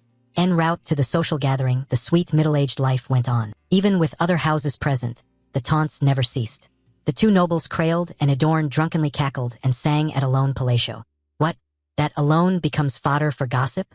Pathetic enough to make me want to cry. Alone Palacio merely said to himself, we just need to ignore them and not feed into it. This is the minimal courtesy of a gamer who has spotted a juicy prey. The procession traveled a bit further and then stopped. We'll camp here for the night. Victory belonged to the one who ignored versus the one who tried desperately to provoke. The two nobles Crailed and Adorn flew into a rage, cursing that bastard for constantly ignoring them. Unbelievable. Crailed and Adorn exchanged glances and asked each other what they were thinking. How's the escort reinforcement? I checked with an item. It's just that brat and that knight Duan. Daring to sit at the same table as the nobility? Alone Palacio cried out while chewing corn. Ah, it's hot. Even worriedly said, let me blow on it for you. The two sighed and accepted. It seems the rumor that they're useless is true. The two nobles, Crailed and Adorn, whispered to each other that they could now launch their plan to seize the underworld. They no longer needed to show deference to the Palacios. They grinned wickedly, telling each other that immense wealth and power flowed through the underworld, and they would finally taste it themselves. If we take over the underworld, we should give him a present, right? Crailed and Adorn gleefully painted fantasies of the future, vowing to teach him the brutal taste of this world. Ha, you're quite kind, aren't you? As they laughed, they heard a rustling. When they turned toward the sound, they screamed. Crailed and Adorn pointed tremblingly in that direction, shouting, Monsters. Some ran inside while others rushed out to fight. The frontline mages lit flares into the sky, warning the entire caravan of danger. The signal flares carried weapons and projected beams toward the monsters and Ku or Kitch. Members of the caravan recognized goblins and breathed a sigh of relief, saying, "Huh, what is this? Just goblins? These are weak monsters commonly found in forests." But they suddenly realized another thing. What if their numbers are enough to sweep everything away? The whole caravan stared in disbelief. The monsters, bearing heavy weapons, advanced forward, and the caravan heading to the grand feast frowned and cried, "Damn, all the outer sentries are dead. What the hell is going on?" Many members stammered, "I've never seen goblins of this shape before. Their size is different. Are they some new mutation?" And they're filled with magic power like that, which meant both sides sprang up into a ready-to-fight stance. But there was a disparity in strength. Their physique was nothing like what they had known. The monsters attacked relentlessly without showing fatigue. They struck human positions, sending rocks and earth flying on the human side, and immediately counterattacked without mercy. The monsters crawled and scattered across the ground, consolidating their strength. The monsters crawled and scattered across the ground, gathering strength. They stopped, looked around, then cried out, "Kuhi Kitch, the monsters have now concentrated in one place." The mages and knights discussed the triple cast stone wall spell and the double cast shield spell. Only one mage could complete them. Who could it be? At that moment, a lone Palatio appeared and issued an empowerment command. The knights and mages turned to look at the one who had just struck. The light paused at a point and then continuously spiraled forward. A lone Palatio thrust his hand, creating pressure. The monsters hit by it yelped in pain. Kuhei Kitch, they couldn't escape the circle of empowerment. Sounds of Kuhei Kitch rang out continuously. A large horde of monsters was imprisoned inside the empowered sphere, and the human group, bothered by the mist, fell back. A lone Palatio strolled up to the sphere with ease. He clenched both hands, forcing out a vacuum. A high-intensity light erupted between a lone Palatio's palms. Earth, rock, and blocks of light began to explode and fall everywhere. A lone Palatio spoke another primal command. The ring on a lone Palatio's arm glowed in steps like a bar of representative power. The empowered sphere then burst apart, and the monsters were scattered. A lone Palatio remained calmly standing there, watching everything. The two nobles, Krailed and Adorn, gaped in disbelief at the scene. The mages and knights were likewise stunned and incredulous. A lone Palatio turned and reminded everyone, "Don't just stand there. Prepare to move." Everyone quickly regained their composure and readied themselves to fight the approaching monsters. People and monsters charged at each other. A lone Palatio swung his hand to support the group of mages. Countless slashes from his hand were sent toward the monsters. Those slashes were precise and didn't harm humans.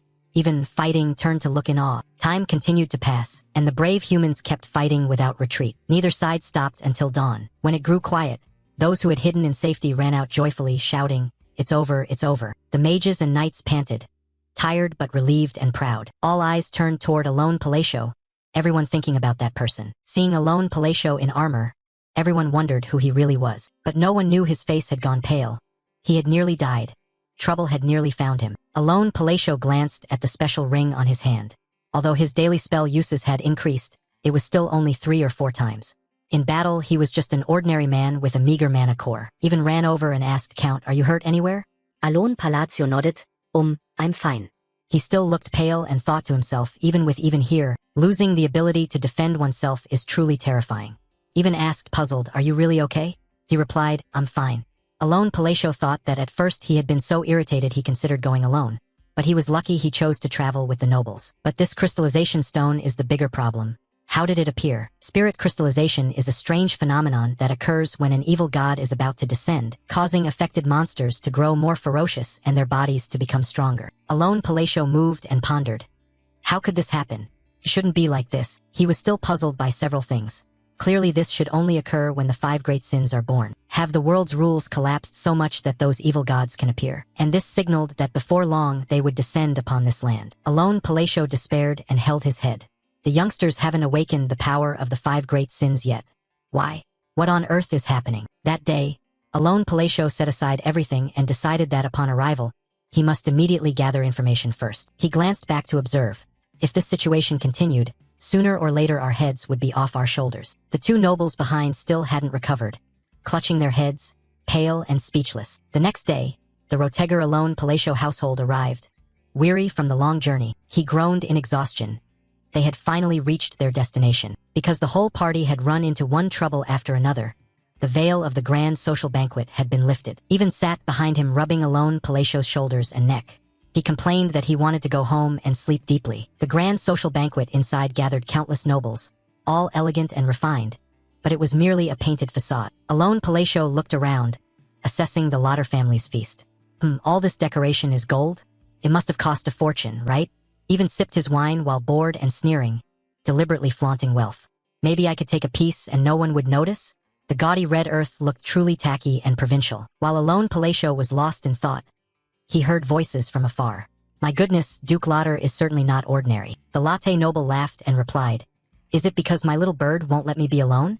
The other nobles chuckled and cautioned, Oh dear, Duke, do take care of your health. The more Alone Palacio watched these scenes, the more disgusted he became, thinking to himself, being friendly with these nobles brings nothing good. I don't want any involvement. Better to step back a bit. But just then someone targeted him. Over there Alone Palacio felt unbelievably unlucky. He had just intended to avoid trouble when two nobles, Crailed and Adorn, ingratiatingly approached and spoke. Ho ho ho, Count Palacio, might you spare a moment? They produced offerings and presented them before him. This is top-quality meat from my domain. Would you like to try it? I intend to support your domain. What do you think? Alone Palacio tilted his head in puzzlement. What's this? Why all of a sudden? Seeing his expression, Crailed and Adorn trembled with worry. Noticing the Count's complexion, they secretly panicked. Oh no. Crailed and Adorn tried to calm each other but shouldn't be so flustered. Flashback to one day earlier after the battle with the goblins. Did you just see that? Was that magic? Crailed and Adorn clutched their heads, looking toward Alone Palacio and even in confusion. One of them turned to his companion and asked, Did you just see that? Was that magic? The two nobles ran over calling, Baron Kamen? May we borrow your mage for a moment? I have a matter I'd like to trouble you about. The one dragged along was the 3-gold mage that Baron Amen had brought to flaunt his prestige. The 3-gold mage awkwardly held his wand and asked, What is it? The two nobles asked in a panic, that surge of mana just now. They recalled the terrifying power from earlier and couldn't help but be horrified. They trembled as they probed. That was only 2nd grade, right? The 3-gold mage pondered. Huh, 2nd grade? Then she denied it, leaving the two stunned. How could it be 2nd grade? Definitely not. She's in a class far beyond me.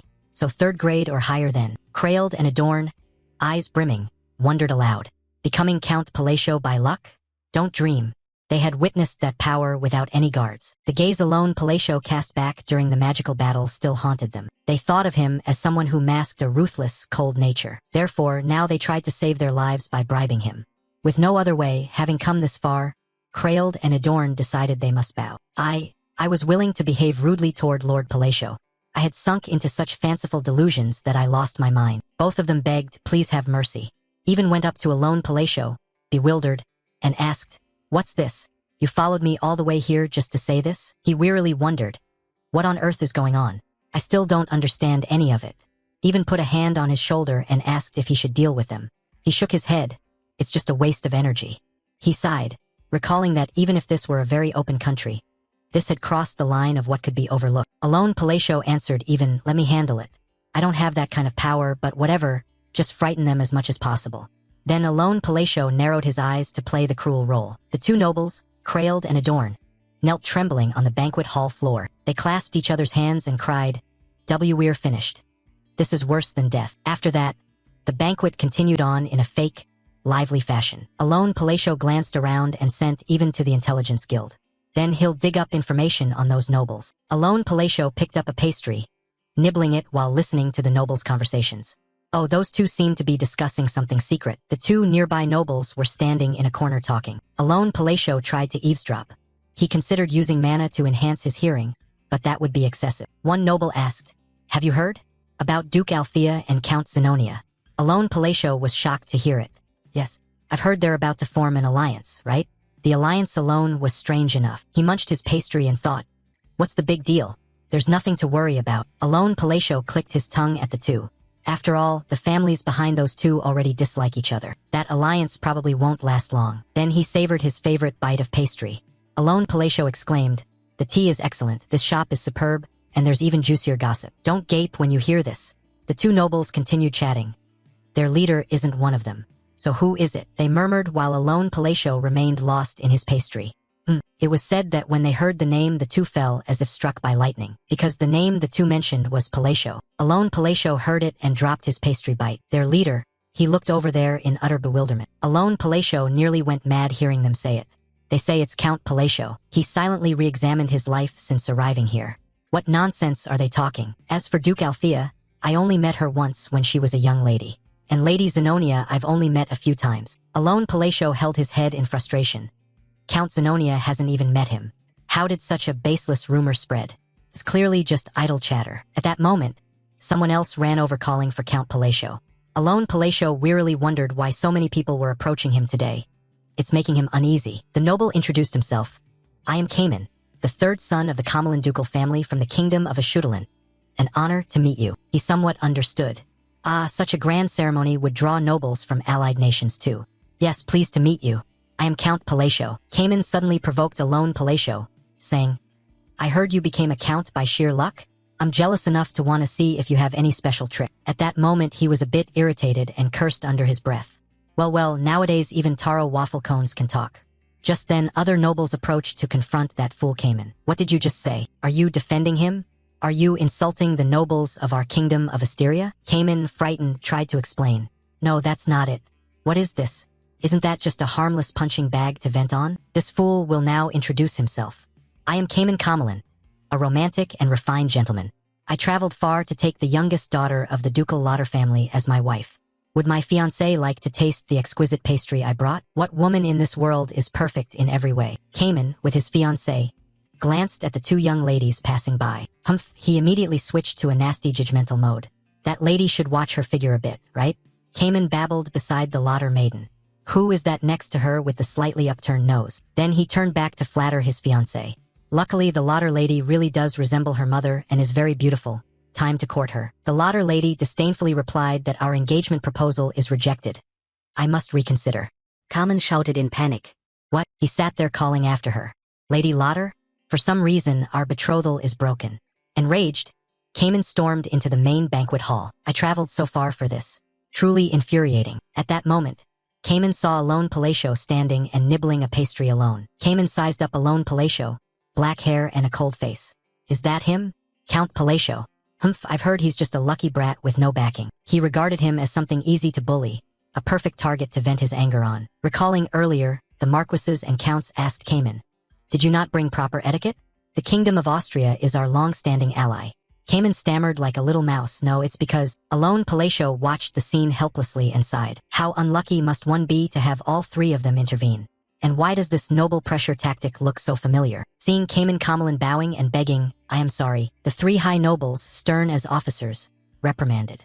Hey, don't think an apology ends it. He cried out in fear while being punished. I'm apologizing. Won't that do? Alone Palacio finally recalled what it looked like.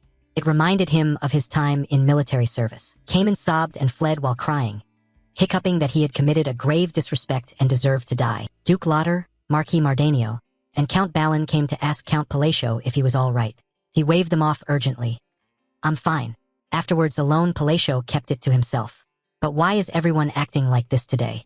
I'm starting to feel afraid. From what he observed, they had already begun to move.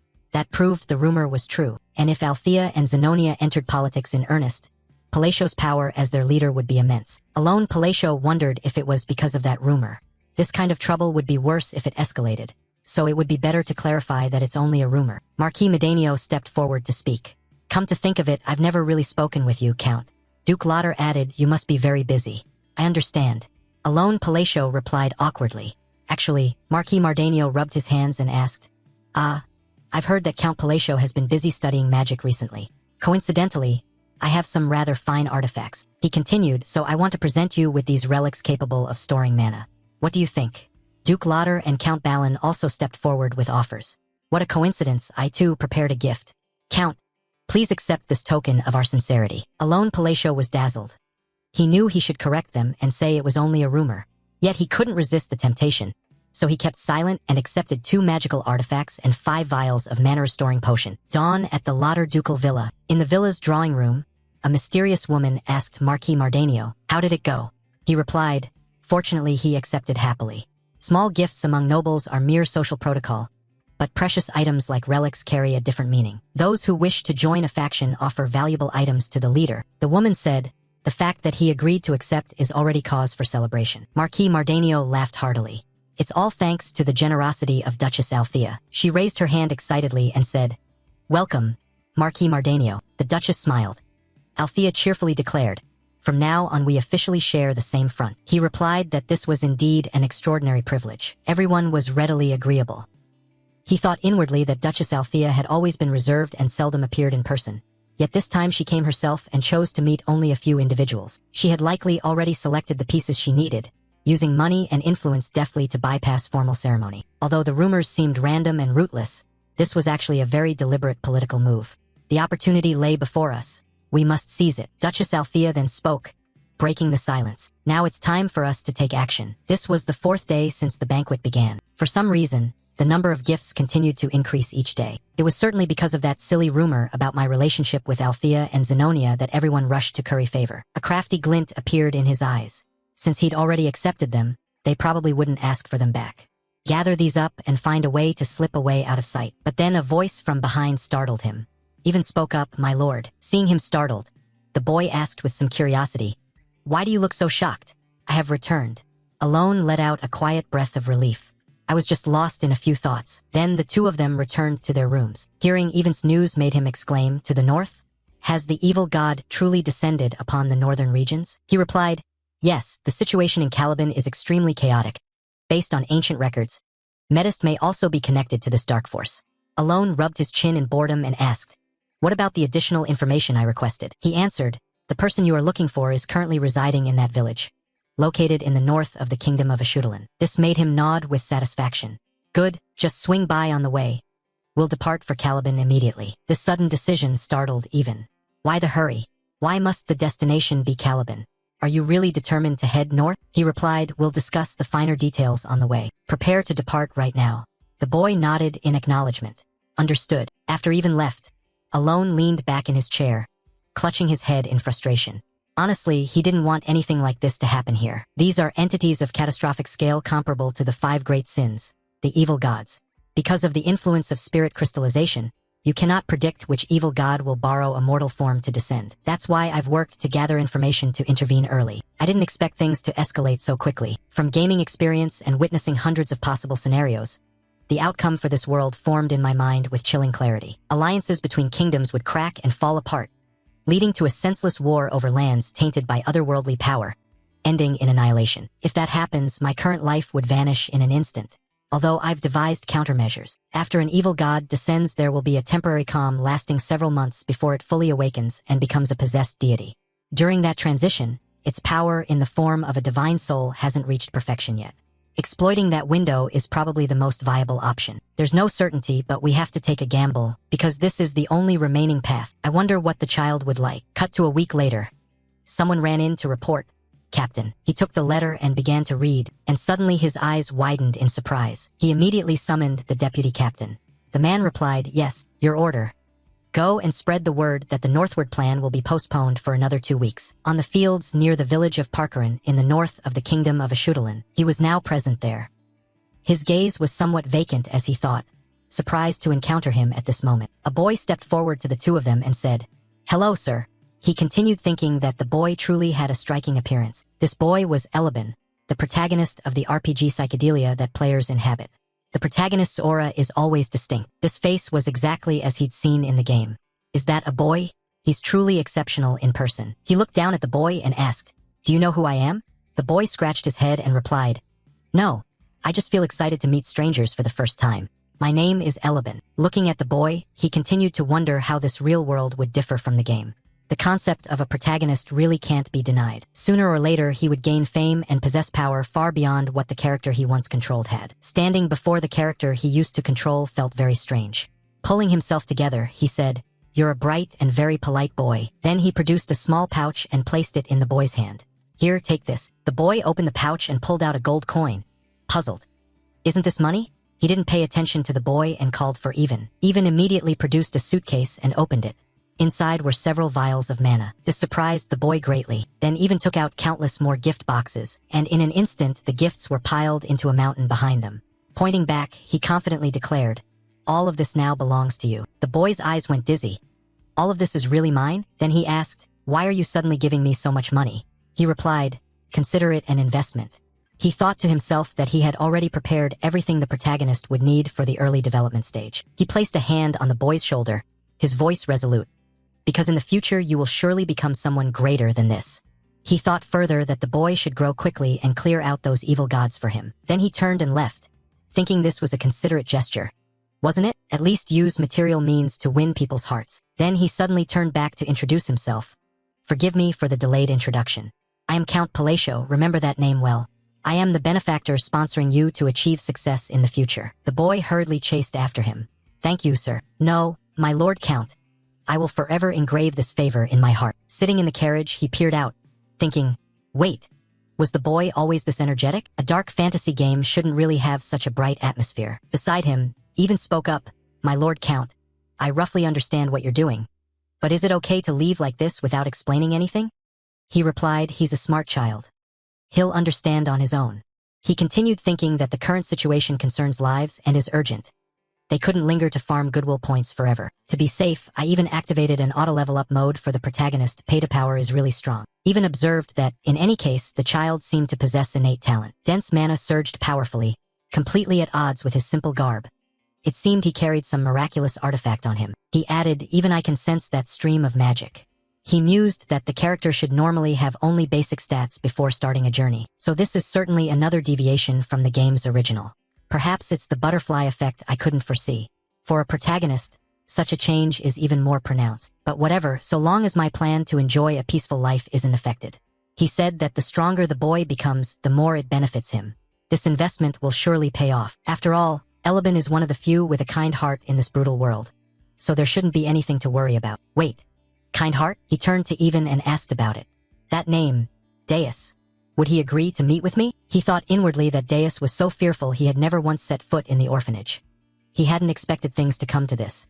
Even replied, I think he'll agree to meet you. He sighed, perhaps so. Please like, subscribe, and ring the bell for more awesome content.